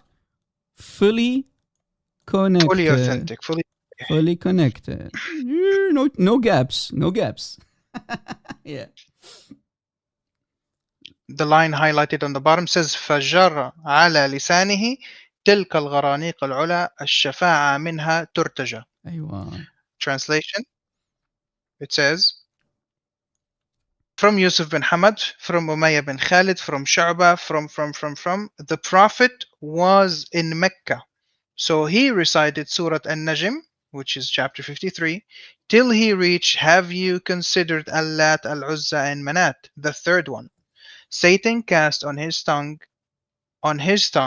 there are exalted cranes, i.e. Gharaniq, Al-Gharaniq, and their intercession is hoped for. In the green, guys, are the two satanic verses, right? From Satan. Satan cast on his tongue, on the tongue of who? Oh, I put twice tongue? Oh, sorry. Here a typo. Yes.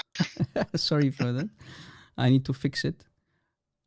Satan cast on his tongue. These are the exalted cranes, i.e. Al-Gharaniq, and their intercession is hoped for. Sorry with the typo, guys. I was too passionate, clearly, when I was writing the English translation. It's okay. Mistakes can happen, but it's okay. So you see, guys, fully authentic chain, sahih. No gaps, no nothing, fully accepted, including the student and the companion. So the successor of the companion and the companion. No gaps, no missing links, fully authentic hadith. The highest grade, we see that Satan put on the tongue of Muhammad, these are the exalted cranes and their intercession is hoped for.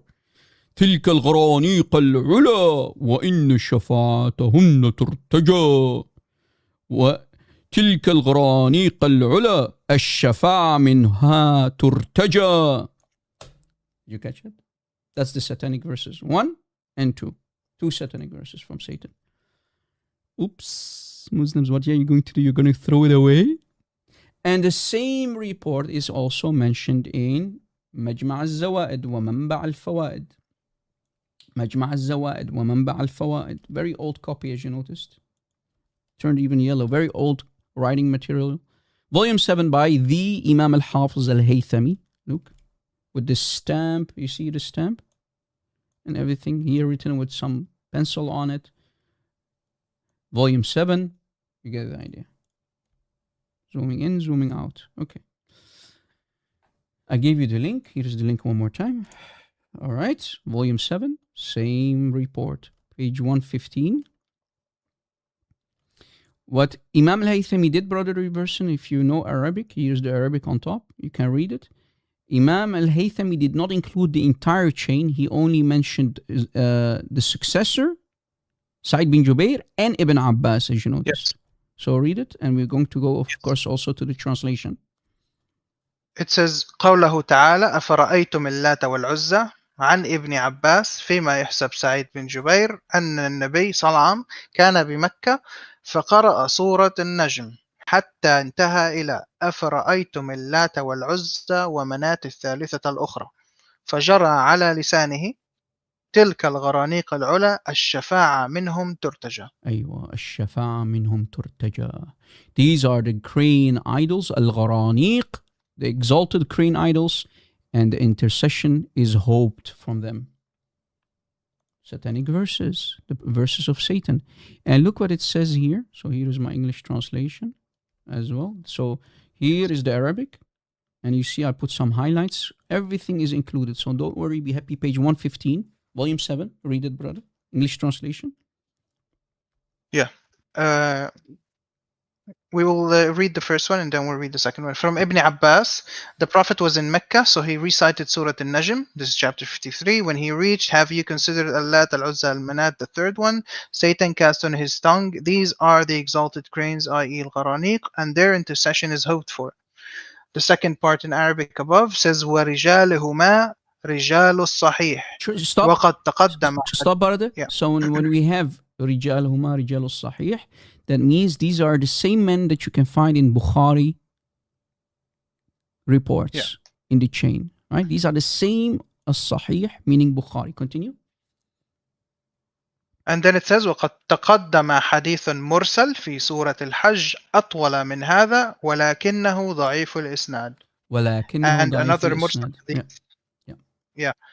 Another mursal hadith was mentioned for Surah Al-Hajj, longer than this one, but that one is weak in chain.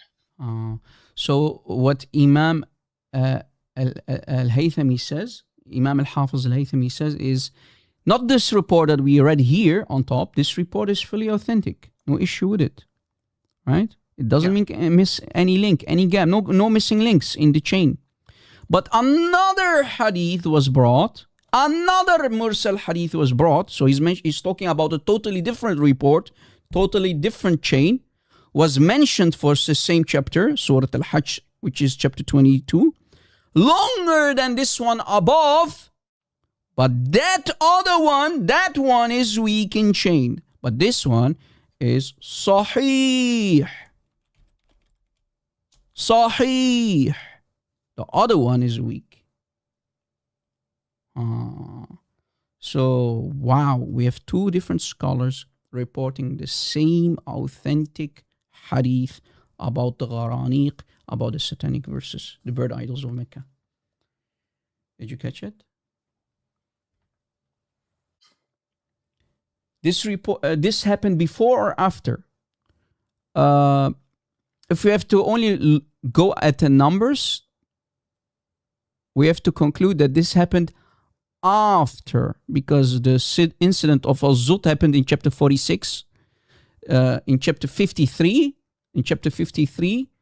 we have the satanic verses. So Muhammad was first Zutut. If we have to go by the logic of the numbering system, then Satan zutted him one more time with the satanic verses. First, he jumped on his back and started to ride him. Dirgan, keep riding him. And then later, if that one wasn't enough, he also put the satanic verses on his tongue. Beautiful. Satan is very powerful in Islam, guys. Satan can overthrow Muhammad, ride him, put satanic verses on him, on his tongue. You get the idea. Get up, boy. Dirgan. Hee-haw, all night long. Yeah. So, book number 1, Musnad al-Bazzar and Al-Haythami. Here is another riwayah. Riwayah number 44. On which page can they find riwayah 44, brother? In the book of... This will be right after. Right after, right? It will be right after. Yeah, so 31, yeah. If I'm not mistaken, it will be 34, 234, 235, etc. Yeah. I can check it. Yeah.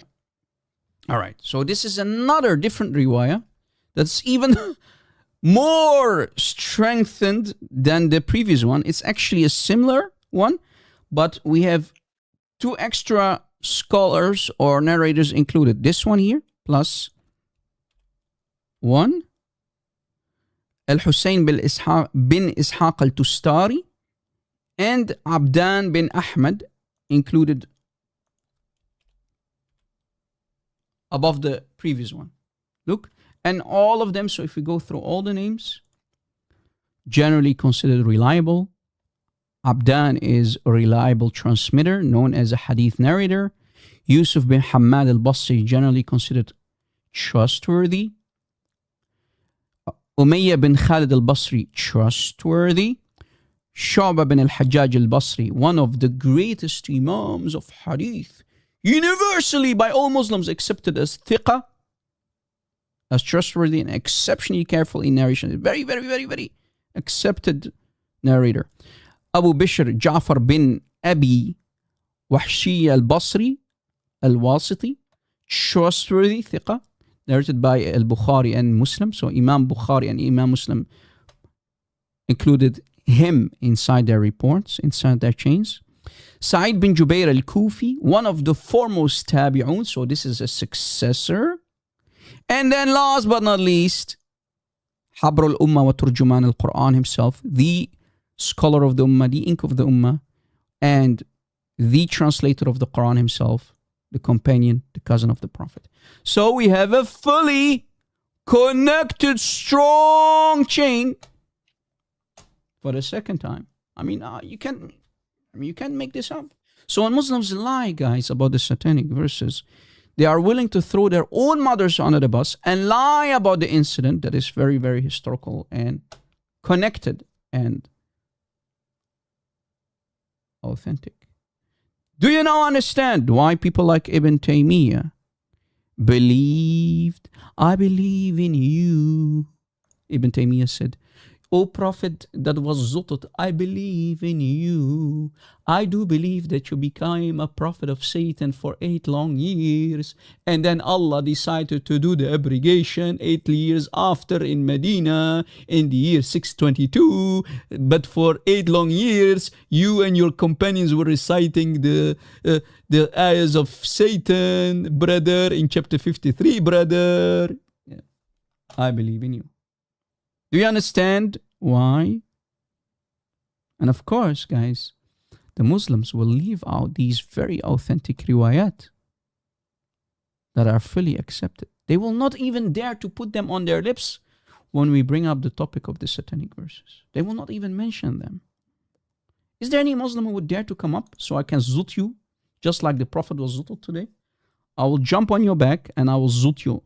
I promise you that. So make sure if you come up, I will ride you like the Zut rode the Prophet. Not, in a Zut sense, but I'm going to ride you academically. Okay, brother? Don't get me wrong. Don't put words in my mouth. I was about to say. Not in a Zut sense, guys, okay? Not like what the Zut did to Muhammad. Yeah. What I will do is academically Zut you. We have a Muslim, Murad. Okay, we have Murad. Murad wants to come up. Come up, Murad. Hello? أنانيكم مك يا ابن صاحبة. يا ابن شو؟ عايشة شو؟ يا ابن الشرموطة. ليش عم تغلط؟ بس فهمني ليش عم تغلط. شلون أنا سبيت الرسول؟ لا تسب الرسول. Hold on. Murad, hold on. Slow down, Murad. How did I insult the Prophet? Unmute. How did I insult the Prophet? Guys, he's insulting me and my mom and everything. Oh, he dropped down already. يخرب بيتك, why did you run? Why did you run? I want to have a conversation. He ran. قرأ علي القرآن الكريم. ريفرس, هلا أنت قاري بالقرآن ولا لا؟ اليوم قاري بالقرآن؟ قاري يوميا. أيوة. أنا كمان قاري جدا في القرآن. Muslims, why are you so angry when we only are reading your sources and we prove to you that the chain of narration for the satanic verses is fully connected and fully authentic? Why are you so angry? I'm teaching you for free and you're angry with me for reading your books? How does that work, guys? How does that work? I'm only reading. And they're angry, guys. So, guys, let us show you also this riwayah number 44, with this chain that is fully authentic, fully sahih chain, connected. Why connected, Rob? Because Sa'id bin Jubair is here, the student of the companion, and the companion Ibn Abbas, which it makes it what? Connected, sahih, the highest form of sahih grading, sahih hadith. Very authentic. You're finished, boy. Very authentic. Reading, that means, guys, when you read Islamic books, guys, that means an insult for them. When a kafir reads Islamic books, it's already an insult. So that's why they consider it an insult. Reading is an insult in Islam, guys. If reading is an insult, why don't you shred your books and burn them, just like Caliph Uthman burned the original Qurans? Do us all a favor and burn your books so that we can't read them. But hold on, I already have the books, you can't burn them anymore. What is on the internet cannot be unseen, brother. What is already exposed on the internet, brother, cannot be unseen anymore. So we have already access to it. Ooh, here is. So what we're going now to do is explain what we just established, that the chain is very strong, very authentic, no issue with it. And of course, the report to back it up. In المعجم الكبير لإمام الطبراني, volume 12. And here's the link. One more time. You're with me, right, guys? You're with me, right? You're with me, right? Everybody, you're with me, right? All right. Page 53. Page 53. Look, all the way in the bottom, page 53. By the way, the app is not crashing anymore, brother Reverse, so that means it's working. Yeah. It's good. Got any more issues? Plumbing, something around the house? It's all good. Got a job? Yeah, maybe some hummus and falafel for the, for the Muslims who are going to come, so that we can zut them together, brother. You provide the hummus and you provide the falafel, and then we are going to zut them with, knowledge. I'll stay in the circle, brother. Stay in the circle watching, brother. Yalla. Here is report 12,000. So let me type it out so you can get the full information. 12,450. That's the report number, hadith number. 12,450. Let's read, brother Reverson. Yes. It says from Ibn Abbas, the Prophet recited Surah Al-Najm. When he reached, have you considered Al-Lat, Al-Uzza, and Manat, the third one? Satan cast on his tongue. These are the exalted cranes, i.e. the Gharaniq, and their intercession is hoped for. So, when he prostrated, the Muslims and the pagans prostrated as well. In this report, it goes even further. Why? Because here Muhammad becomes a mushrik, shirky prophet. Mushrik. خربيتك. What did you do? No, Ya Rasul. Ulala, Ya Rasulallah. What did you do? You just did the act of worship. You did the sujood. You did the prostration to the idols of Mecca, the bird idols, the female goddesses. Here the Prophet does the act of shirk, prostrating to the Allat, Al-Uzza, Al-Manat, including the Muslims, because whatever Muhammad does, the Muslims will do. And so did the pagans, who also prostrated to the idols. So that day, brother Reverson, that day, all of the people who were present became again pagans. Ali, Abu Bakr, Ibn Mas'ud, all of them, all the early Muslims, all of them. All the Salaf. Oh, brother. The Salaf who were still in Mecca. We're talking about in Mecca before the migration, right? So Aisha was not born yet. Baby Aisha was not born yet. She did not come out of her mother womb yet. Okay. Look, and here is the Arabic, of course, with the chain, everything. So the chain that I mentioned earlier, fully connected all the way, look, all the way to Ibn Abbas. Boom. I'll read the Arabic just for the last part, if you don't mind, brother. Yeah. Whatever is highlighted says, ألقى الشيطان على لسانه تلك الغرانيق العلا وشفاعتهن لترتجى فلما سجد المسلمون والمشركون. Do you see the Rob? I think everyone understood. Sorry, brother? Mm-hmm. I think everyone understood what mushrikun are, right? From shirk. Yeah. Shirk. So Muhammad became a mushrik like the mushrikun, because he does the act of sujood here. Here's the word sajada. Literally, Muhammad did sujood. Sajada. Al-Rasul. The Prophet, the Messenger, did the act of prostration, which is shirk, because he worshipped the idol. He prostrated to the idol. So when you prostrate to the idols, you're worshipping them. You are a pagan. So the Prophet became a pagan all over again. What happened, Ya Rasulullah? Okay, maybe Muhammad did not drink enough camel juice that day and he decided to become a pagan all over again. Man, idri.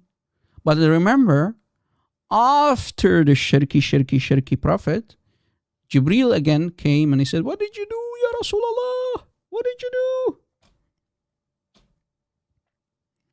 So who are the real mushrikun? Muhammad and his followers, not the Christians. We worship the real God of the Bible, Jesus Christ. Alhamdulillah Jesus. Alhamdulillah Jesus, brother. Muslims, why are you following Muhammad, the pagan prophet? Remember, Muhammad is receiving wahi, yet he bows down and he prostrates to Allah al-Uzza wal-Manat. So you see, guys, the illustration that our admins, and again, a shout out to brother Chad GPT, brother Chad with a D, GPT, he created this for us. You see, guys, this is exactly what happened in Mecca. And you see here we have the Sahaba and the pagans are watching, the companions are watching what Muhammad, every step Muhammad takes. This is what the Prophet literally did in front of Allah al-Uzza wal-Manat. Do you see, guys, why our live shows are so damaging? Because we go deep in the material. And then again, I want to give a huge shout out also to brother Sam Shamoun for saying what he said about me 5 days ago. If he's listening, I'm not sure if my message will reach him. A huge shout out to brother Sam Shamoun for saying that I'm the number one, and he even placed me higher than brother CP. I don't know why. You know, I'm not the one who said it. He said it. It's his view. It's his opinion.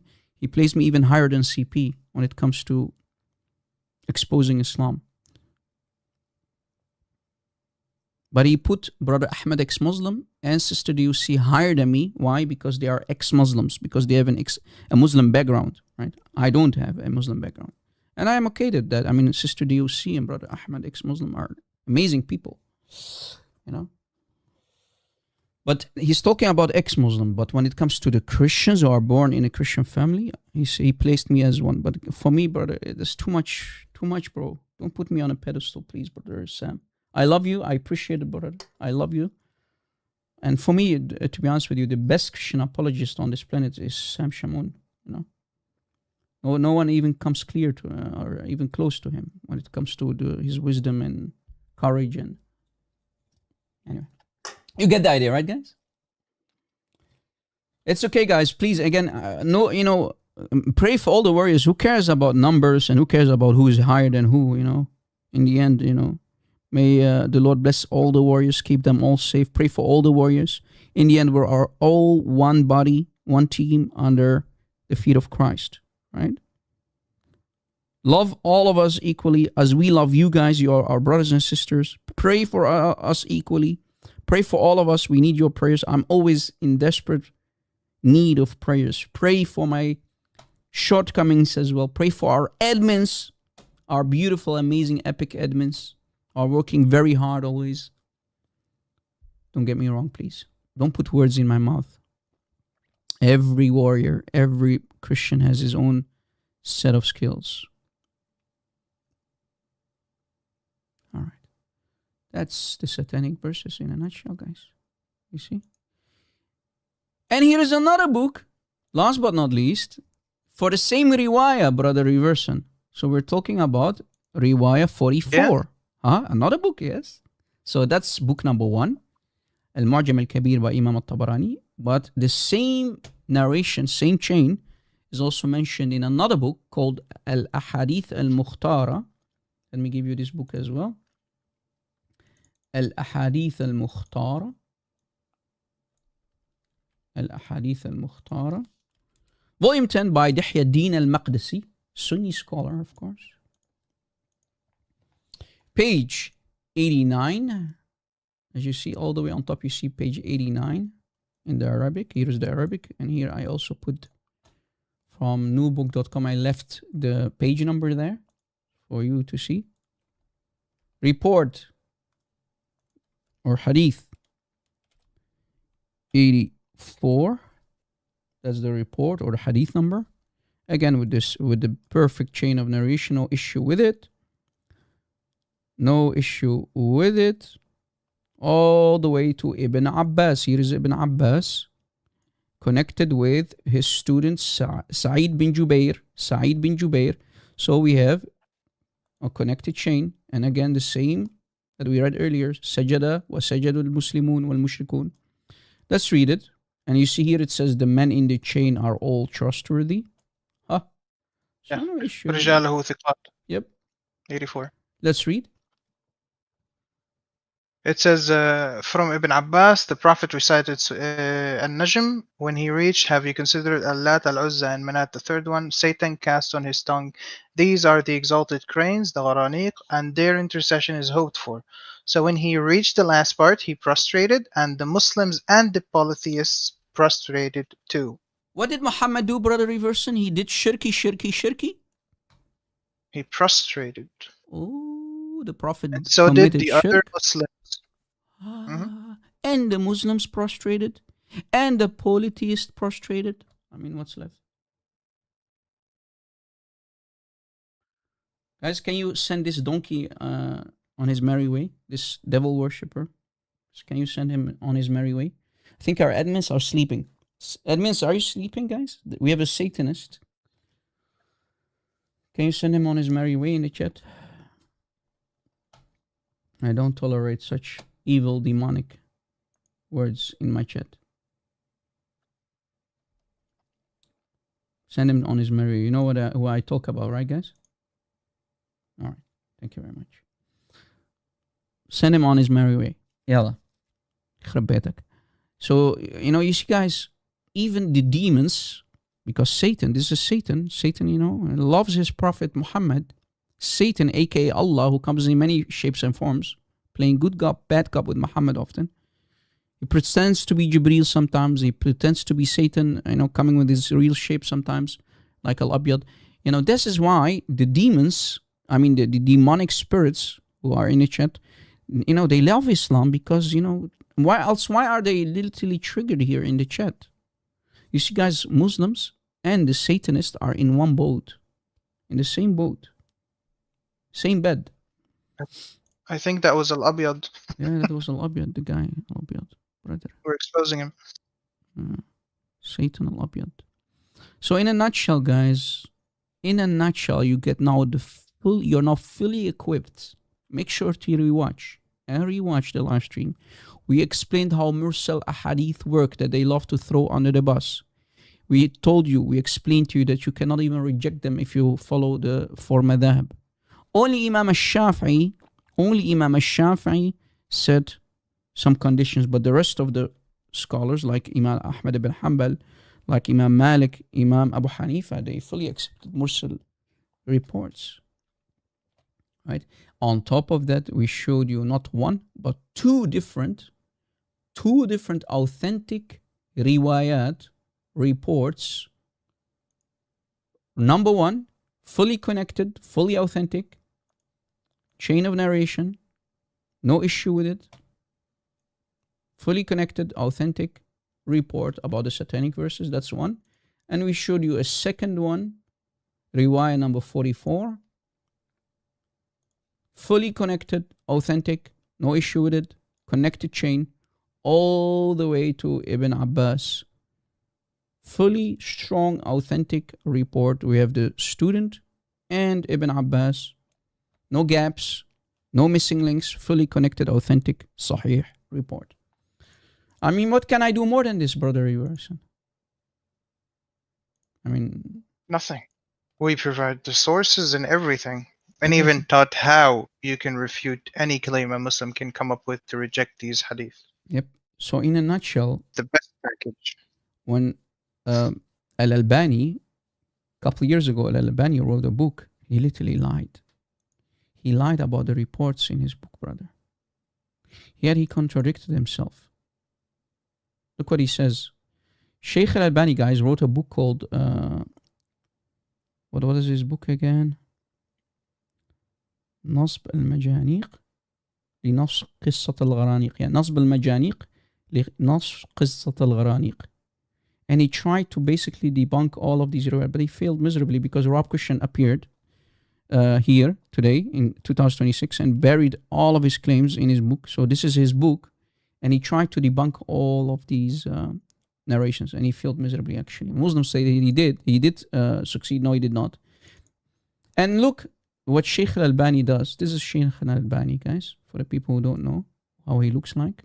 This is Sheikh Al-Albani, the deceiver himself, who often also is criticized by other Sunni Muslims for often downgrading or upgrading certain reports. Some reports he made it daif, other he made it sahih, and vice versa. Look what he said in one of his other books to debunk himself about the satanic verses, brother reverse. And this is funny. Let me give you this book. In this book, on the screen,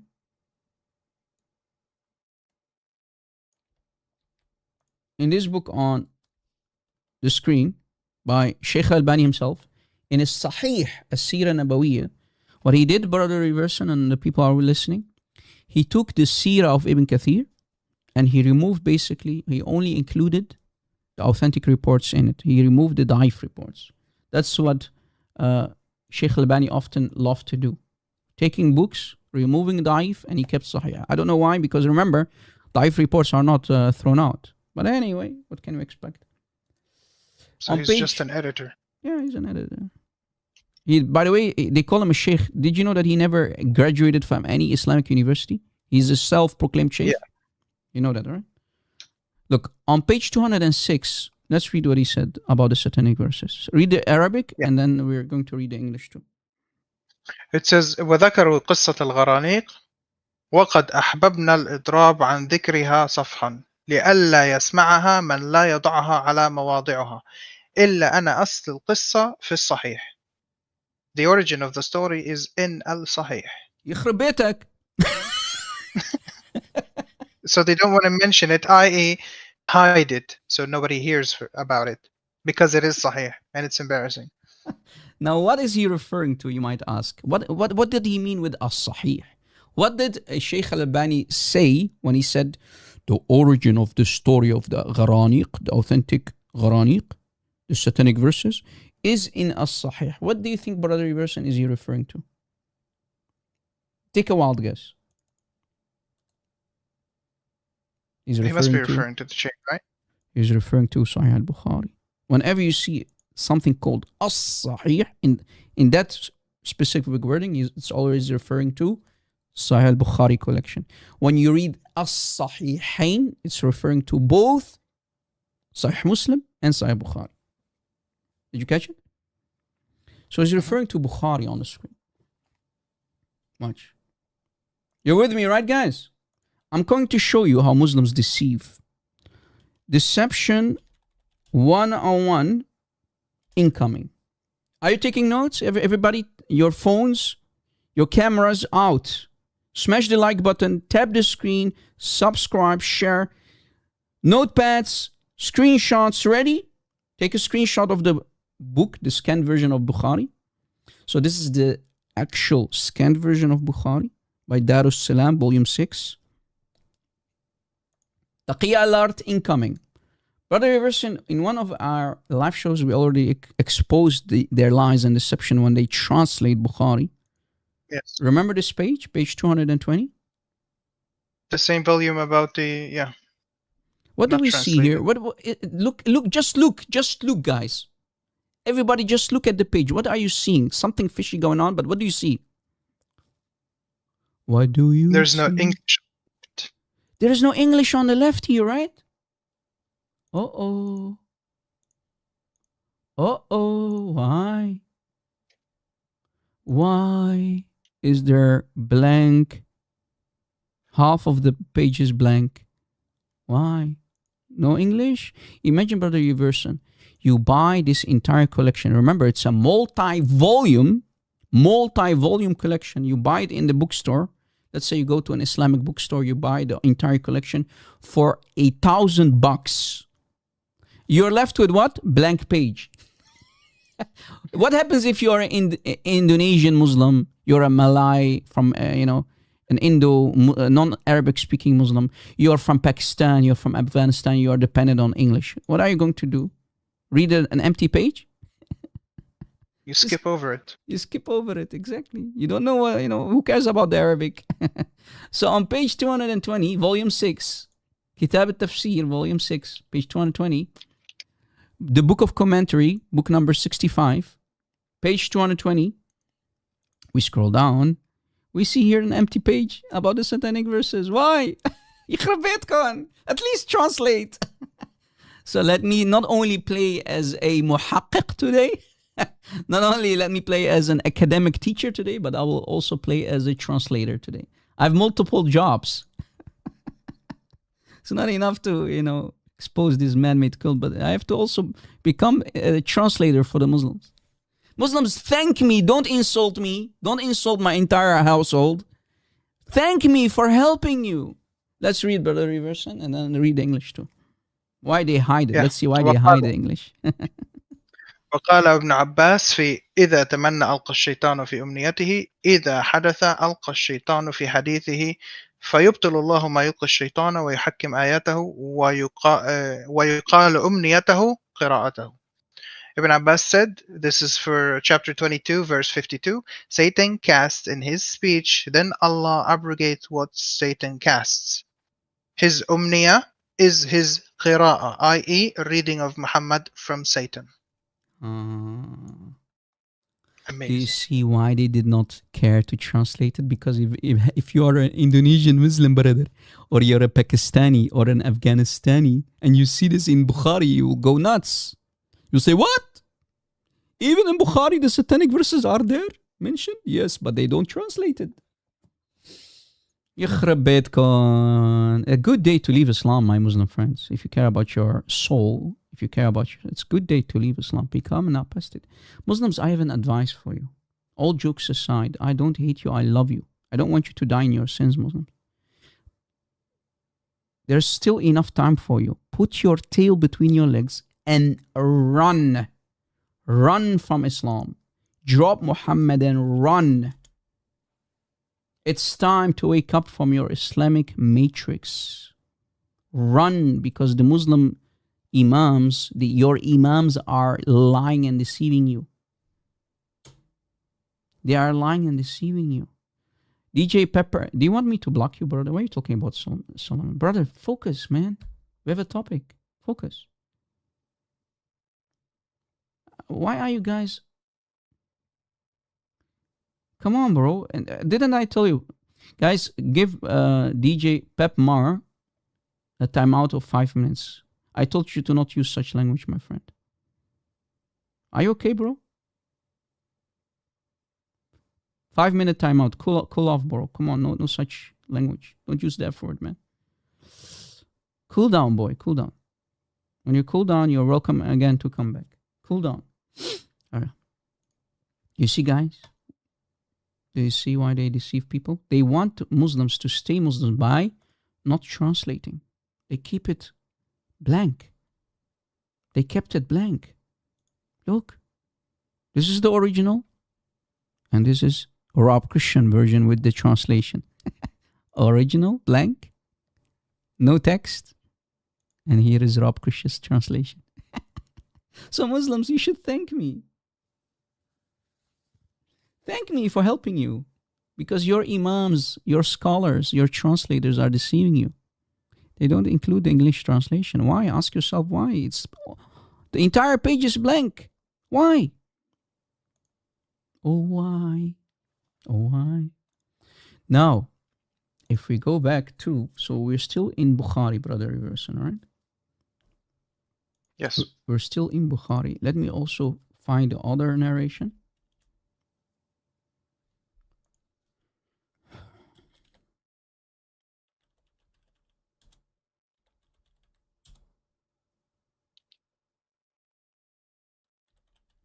Let's see if I can find it.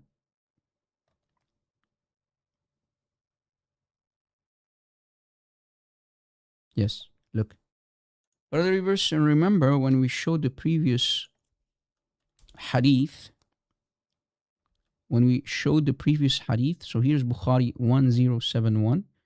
Remember, if I go back a little bit, look, when I showed you the report of who? Shaykh al-Albani.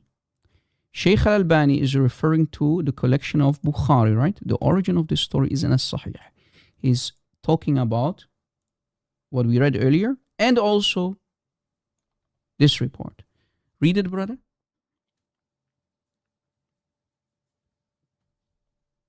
It says the Prophet, Sahih al-Bukhari 1071, it says the Prophet, I prostrated while reciting an-Najm, and with him prostrated the Muslims, the pagans, the jinns, and all human beings.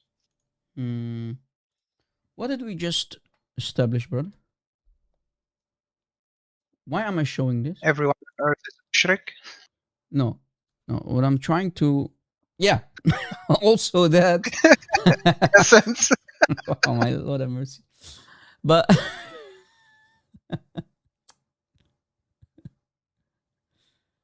You see how the reports are all connected? Look. Focus, everyone. Why am I showing this? Because Muslims love to go to this report, and only this report, to supposedly refute us. But it's actually helping us. It doesn't refute us. Why? Let's read it in a correct way. According to the eyewitness, the companion Ibn Abbas, he says, the Prophet prostrated. Here's an, I don't know why they put I, it's a typo. The Prophet prostrated while reciting an-Najm, and with him prostrated the Muslims, the pagans, the jinns, and all human beings. Now, question, Brother Reverson. Why would the pagans prostrate if they are not Muslims? Enlighten me, please. Because he most likely prostrated to idols or their deity. No, hold on. Don't remove the most likely. Remove the most likely and say it one more time. Because he prostrated to their deity. To what their they deities, worship. the three female idols, right? Deities, yes. So it makes sense when Muhammad prostrated after reciting Surah An-Najm chapter 53, receiving the satanic verses. The Muslims prostrate, they're following Muhammad. And the pagans, why would the pagans prostrate? Because they are seeing that Muhammad is prostrating to their idols. That's why they are prostrating. Did you catch it? And so did the demons, their demons, the jinn. And so did all humans. It doesn't make sense. I mean, what Christians would prostrate? This is a big fat lie about the rest of the humans on earth, right? And why would the jinns prostrate?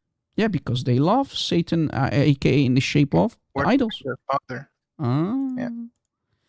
It doesn't make sense for the pagans, guys. The essential part is the pagans. So if we go back and use our brains, like the Muslims who cannot connect the dots, but we can. If we go back to the previous authentic reports that I mentioned, go back, for example, this one. Look, again, it says here, so when Muhammad, after reciting the satanic verses, verse 1 and verse 2, the satanic verses, al-Gharaniq, what did he do then? Second step. So when he reached the last part, meaning the last part of chapter 53, he finished the entire chapter reading it or reciting it. He then prostrated.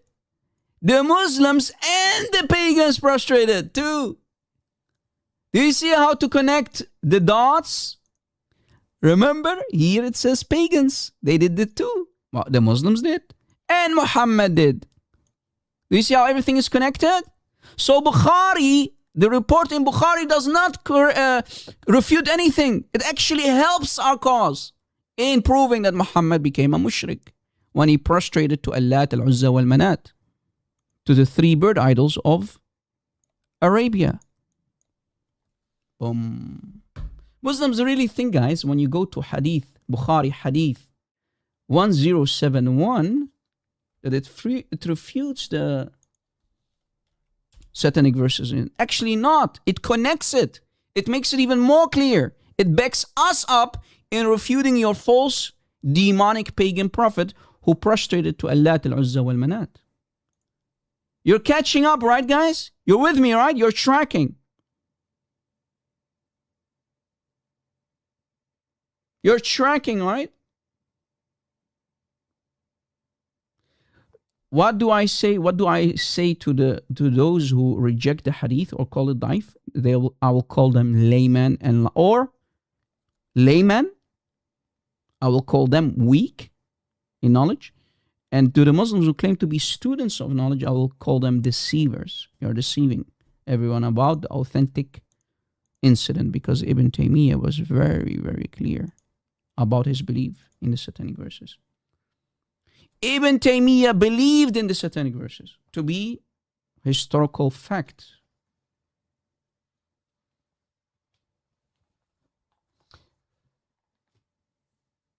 Scrunchy, that's afterwards. After he realized what he did.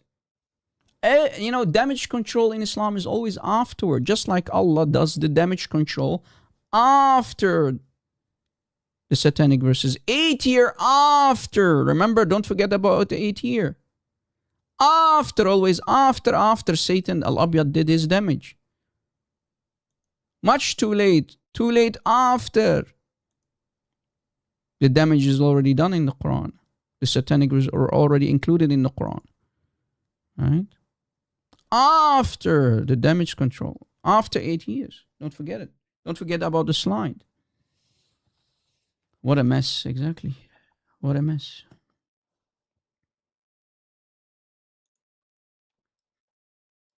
Guys, make sure to watch the entire live show. Alec, you came in way too late. Alec, what I want you to do, if you want to fully weaponize yourself, you have to watch the entire live show all over again. You can't just watch the last 10 minutes of my live show and you think, hey, I have an argument against Muslims. No. If you want to be fully weaponized and you want to have an airtight argument, you need to watch again, rewatch today's live stream again and retake all the sources, make them your own, rewatch the entire live show and take the entire live show as one airtight argument. So don't only watch half of my live show, watch the entire live show. This is why I have a problem with a lot of Christians. Christians, listen, you know I love you, right? But what's the point if in watching only 10 minutes of my live show and you think you have an argument against the Muslims? They will cook you. I will say it up front. When you go to a Muslim and you're going to debate a Muslim about the satanic verses and you did not collect all of the material, and you didn't take all the notes, when you go to a Muslim, he will cook you. He will fry you. He will zut you just like Muhammad was zutut. So if you want to have an airtight argument, an airtight case for the satanic verses, you need to watch the entire live show and take notes. You know, iron sharpens iron, right? Iron sharpens iron. So if you joined way too late, you need to rewatch the entire live show again. You need to rewatch the entire live show again.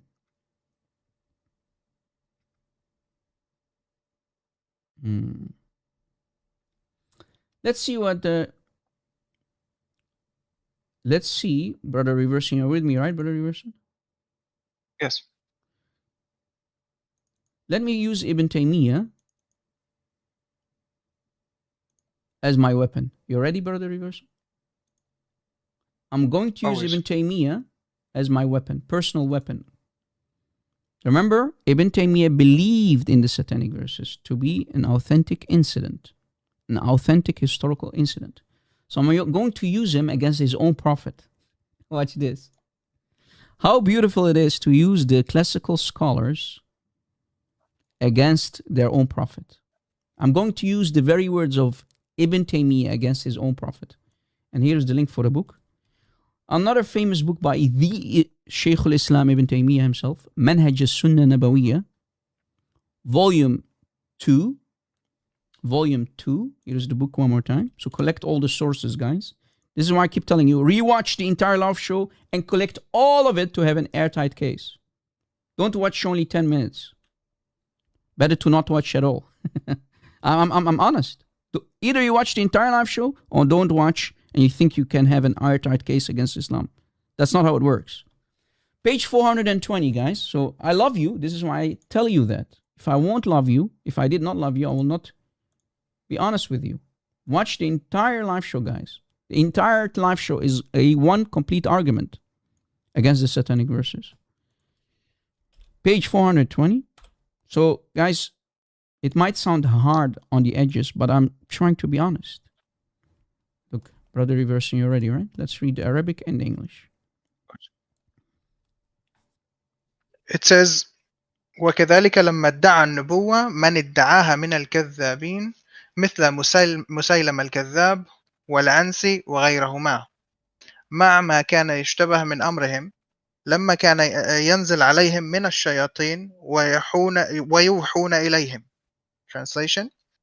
And if prophets claim prophethood from among the liars like Musaylam al-Kadhab and Aswad al-Ansi and other false prophets like them, these false prophets were visited and inspired, i.e. given wahi, by shayateen.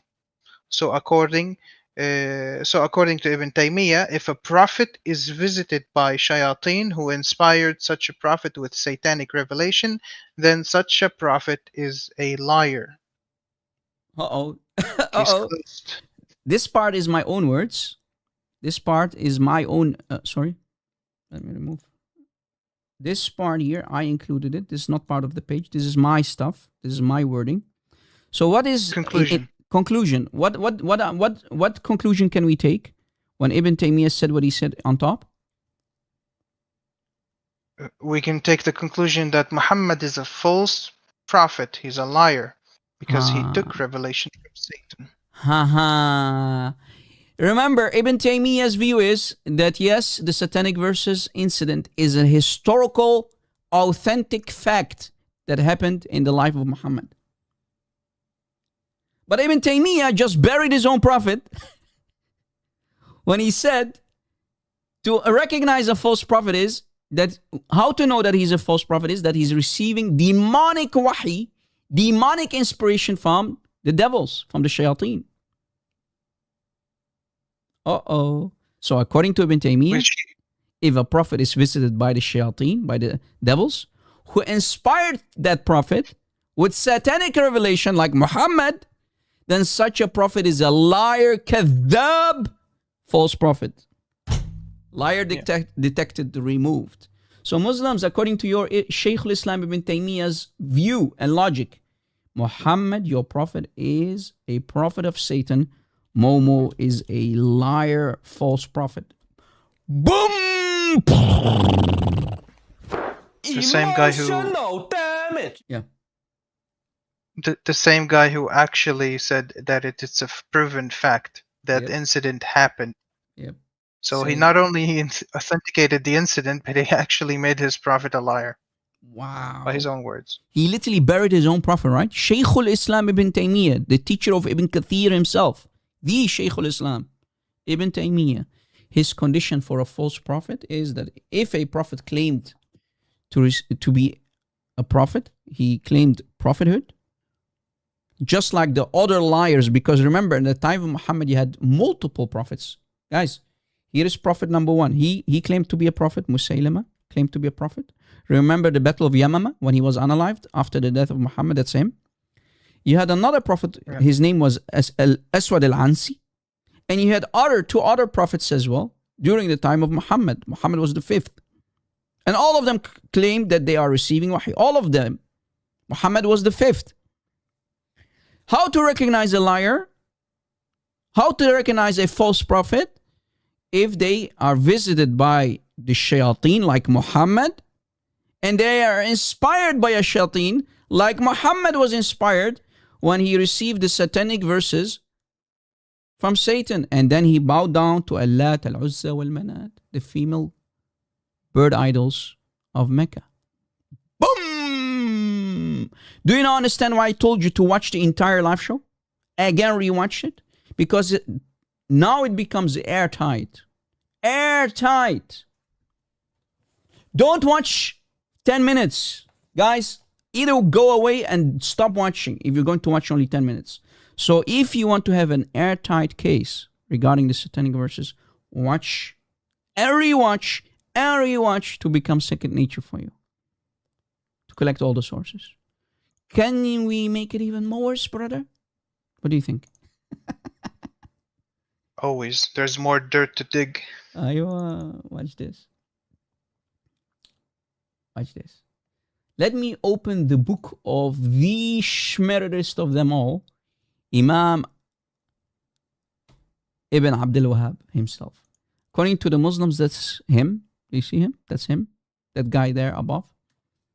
That's Ibn Abdul Wahhab, the Wahhabi, the founding father of today's Wahhabism, the Shmerorist, the Salafi boys. That's him. According to the Muslims, I have nothing to do with it. This is his picture, very old picture of him. The guy on top, right? And this is Muhammad bin Saud, the Saudis. That's him. But the founding father of Wahhabism, that's the guy there on top. That's him. If we open his book, he wrote a book. Multiple books actually, but this is one of his books. He wrote a summary, Brother Reverson, called Mukhtasar Sirat al-Rasul. So this is the summary for the biography. How do I write summary? Like this? No, like this? Yeah. With an E? Hey, no, like this.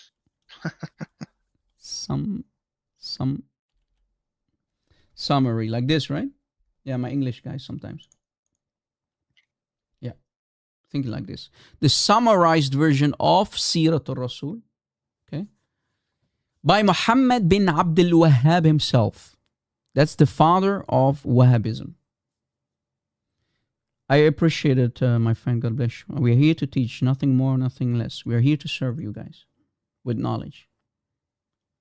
If we open his book, and let me give you the link. Again, rewatch the entire live show, guys. Take all the sources.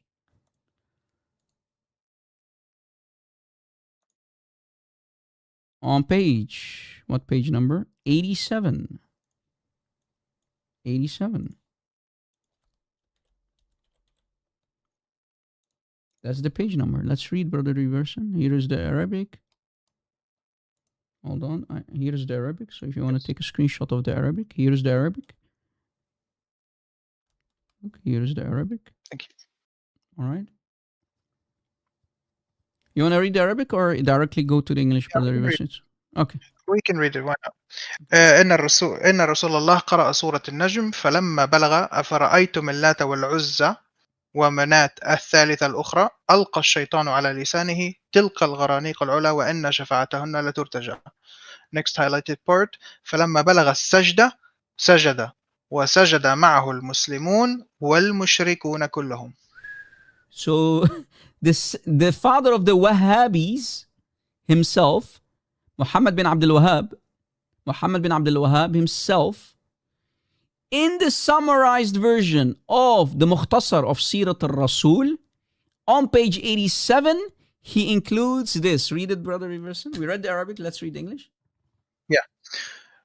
He says, the Messenger of Allah read Surah Al-Najm, chapter 53 of the Quran, and when he reached, have you seen Al-Lat, Al-Uzza, and Manat, the third, the other? Satan put on the tongue of the Prophet, these are the exalted crane idols, i.e., the bird idols of Mecca, and their intercession is hoped for. He prostrated, and all the Muslims prostrated with him, and all of the mushrikun. So even Muhammad bin Abdul Wahhab included in his summary of Sirat al-Rasul, he included that his prophet committed shirk, and he recited تلك الغرانيق العلا وإن شفاعتهم لترتجى. These are the exalted crane bird idols, the gharaniq, i.e. the bird idols of Mecca, and their intercession is hoped for. And then, if that's not already enough damage, Muhammad did the act of sujood, prostration. He prostrated, and all the Muslims prostrated. All of them became mushrikun, including the rest of the pagans as well. They did follow. All of them became mushrikun. Boom. And here is the Arabic one more time on the screen. Let's see what Sheikh Al-Albani had to say about this. What this disaster. Can I add a small comment, brother? Yes, go ahead. There is something funny in the Arabic because it says فَلَمَّا بَلَغَ السَّجْدَ sajad. It seems to be the same pattern or the same way the Muslims pray. Yep. You know how they pray, they say words and they have certain things that they need to do. They have like a prostration at a certain point after saying something. Yep. In here, it seems that the Prophet prayed the same way, just like a Muslim, but mentioned those cranes. Yep. He literally worshipped the idols, Brother Reversion. He worshipped the idols. He literally worshipped the idols, Brother Reverse. Now let's see what Shaykh Al-Albani again had to say about this. Shaykh Al-Albani. Let's see what Shaykh Al-Albani said about what we just read, because he's referring to the book of who? Muhammad bin Abdul Wahhab. This is Shaykh Al-Albani. For the people who don't know who Shaykh Al-Albani is, that's him. Brother Reverson, why is he called Al-Albani? Do you have any idea why? Because he's originally from Albania, right? He's originally from Albania. But he lived in Syria for a long time of his life. And he was banned also by multiple countries. He was very notorious, just to say. His family are originally from Albania. He's not even an Arab originally. Did you catch it? That's why Al-Albani, Albania. Look what he said, guys.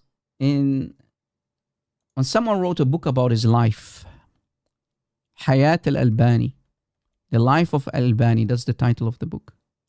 The life of who? Al-Albani. They wrote a book about his life, and they included some quotations of Al-Albani. Okay? Not quotations of Rob Christian, no. Quotations of who? Of Al-Albani himself. In this book on page 431,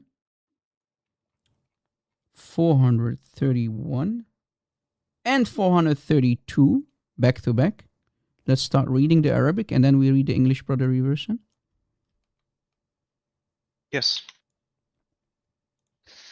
It says, وأما مختصر سيرة الرسول للشيخ محمد بن عبد الوهاب رحمه الله تعالى فلم تكن على منهج علمي حتى أنه قد أورد قصة. Next page. Read first the English and then we'll move on. Yeah. But regarding the summary of Sirat al-Rasul written by Sheikh Muhammad bin Abdul Wahhab, the founding father of modern day Wahhabism, who has mentioned the story. Now we go to the next page. Page 432.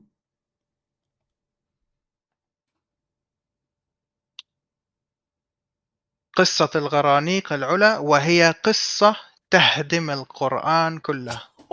Al-Albani said, and this story, i.e. the Gharaniq, the high cranes, destroys the whole Quran.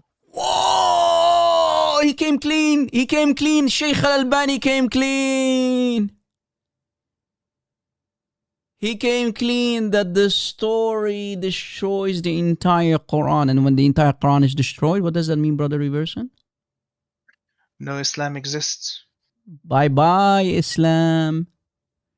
So Shaykh Al-Albani doubles it down and he comes clean and he says, if the story of Al-Gharaniq is historically accurate, historically authentic, then there goes the Quran down the drain, in the toilet, down the drain, in the sewer where it belongs. By Islam, by Quran. So what he basically does, Brother Reverson, he's attacking Sheikh Muhammad bin Abdul Wahhab. Why did you do that? mentioning it. For mentioning it. Yeah. But he forgot about his father, the father of today's Salafis, who? Ibn Taymiyyah. Because Ibn Taymiyyah said that the early Muslims believed in the satanic verses to be a historical, accurate fact. Cannot be criticized, he said. What does that tell you about modern day Muslims like Shaykh Al-Albani, Brother Reverson? What can we say about Shaykh Al-Albani? Is he even Shaykh Al-Albani is a liar. No, he's a liar. He's trying to patch Islam. Patchwork. Yeah, supposedly Allah did scrunchy. I believe it was Muhammad and his scribes who did it, of course. After being busted, I believe that the Jews of Medina busted Muhammad, his cojones. And they basically said to him, this is my conclusion.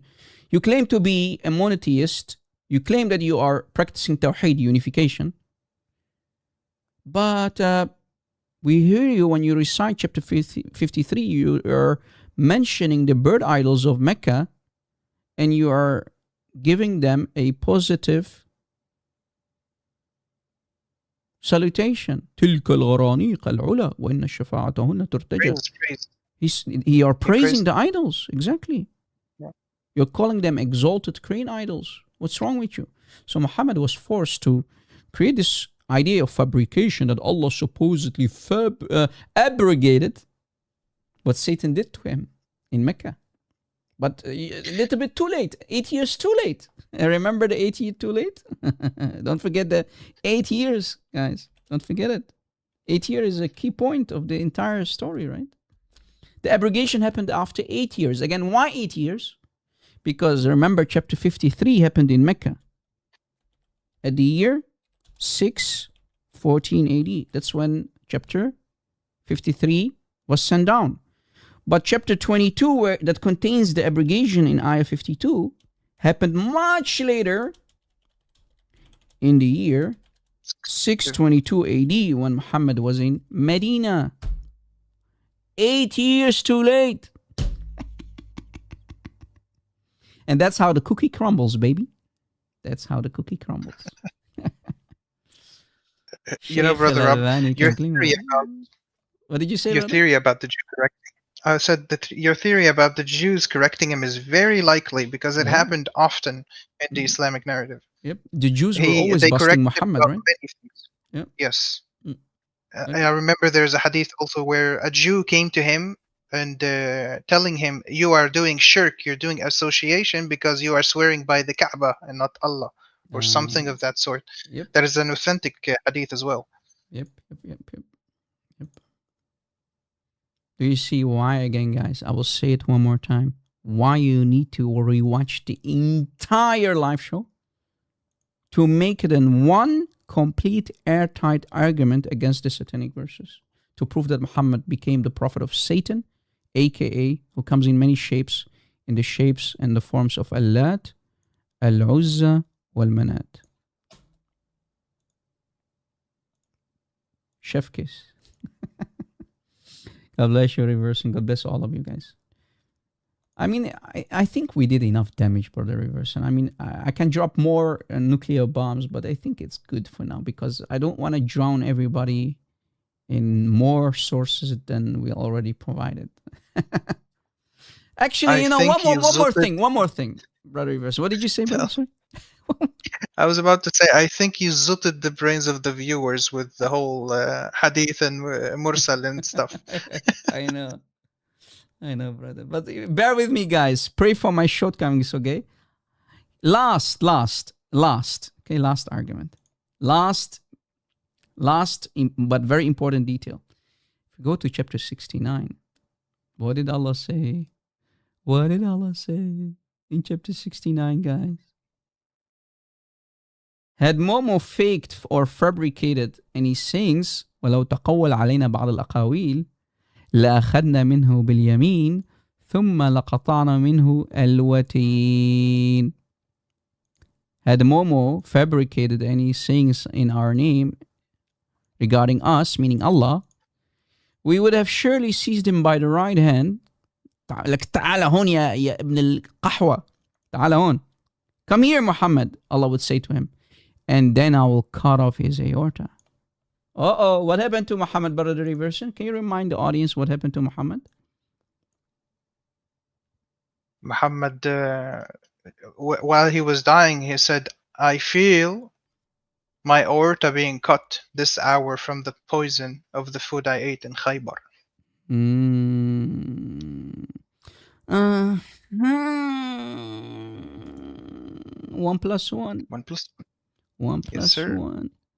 Bukhari 44:28. And you see, guys, I had to put a red line there because they lie in English, like always. Read it as it is, without extra flavor. Let's read, Brother Reverson. It says, the Prophet in his ailment in which he died used to say, O Aisha, I still feel the pain caused by the food I ate at Khaybar. At this time, my aorta is being cut from that poison. I feel my aorta is being cut from that poison.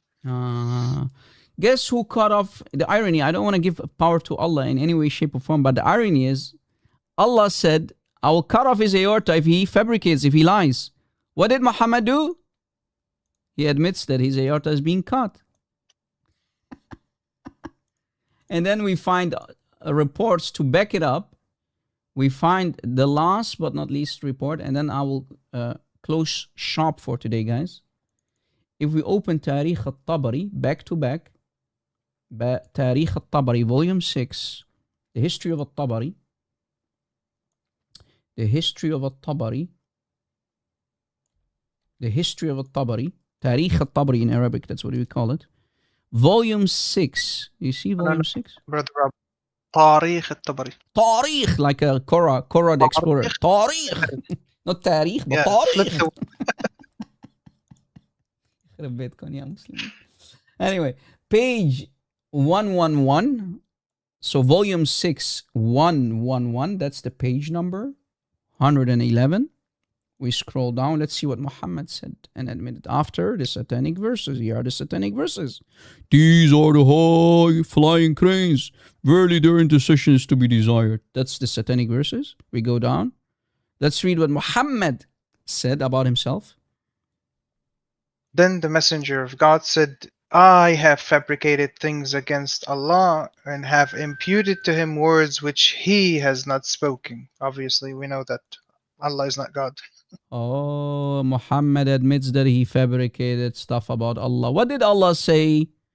Had he fabricated, faked things about us, we would cut off his aorta. What does Muhammad say? I have fabricated things against Allah, which Allah has not spoken. 1 + 1. Who got rid of Muhammad in the end? His demon, his Satan, Allah. His Allah, Satan, cut off his aorta. Boom, boom, boom, boom, boom, boom, boom, boom, boom, boom, boom, boom, boom, boom, boom.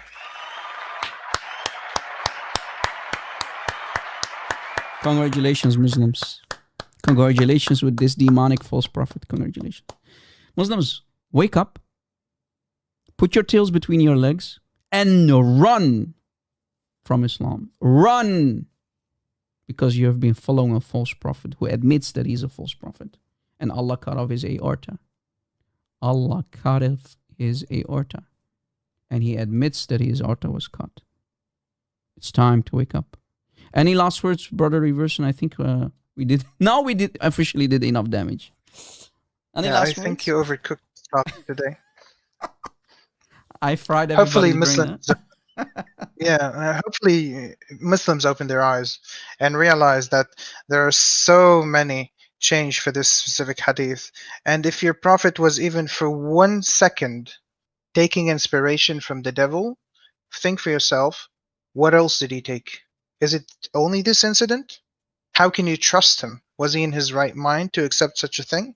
And where was Allah in this whole situation? Is Allah powerless for 8 years? Think about it, Muslims. Think about it, Muslims. Think. Use your brains. Would this be a prophet to follow? Would this prophet who mounted a 9-year-old, is that a prophet to follow, Muslims?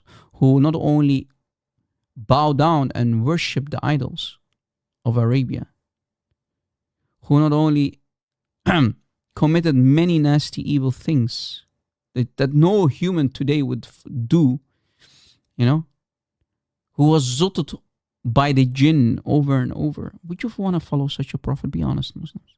You can try to defend him. I understand that you want to defend your prophet, but what's left to defend? Since we today again proved that the sources are fully accepted about the satanic verses. Wake up, Muslims. Wake up. I love you, everyone. Thank you for your amazing support for so many years.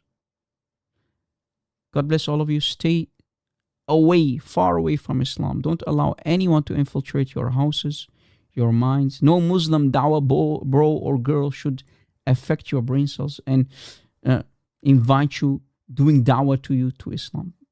Think, use your brains. This cannot be a prophet of God. Thanks for watching, guys. Every knee will bow, every tongue will confess that Jesus is Lord. And Muhammad is a fraud, false, demonic, mushrik prophet. A false, lying prophet. Stay away from Islam, guys. God bless you. Jesus is Lord and Muhammad is a fraud. God bless.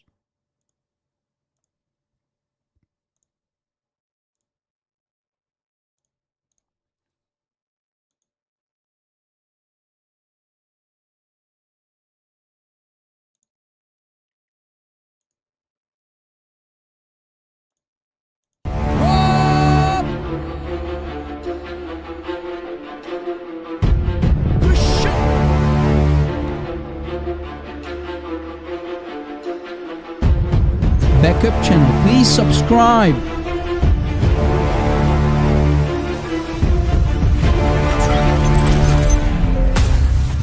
Did you subscribe, guys?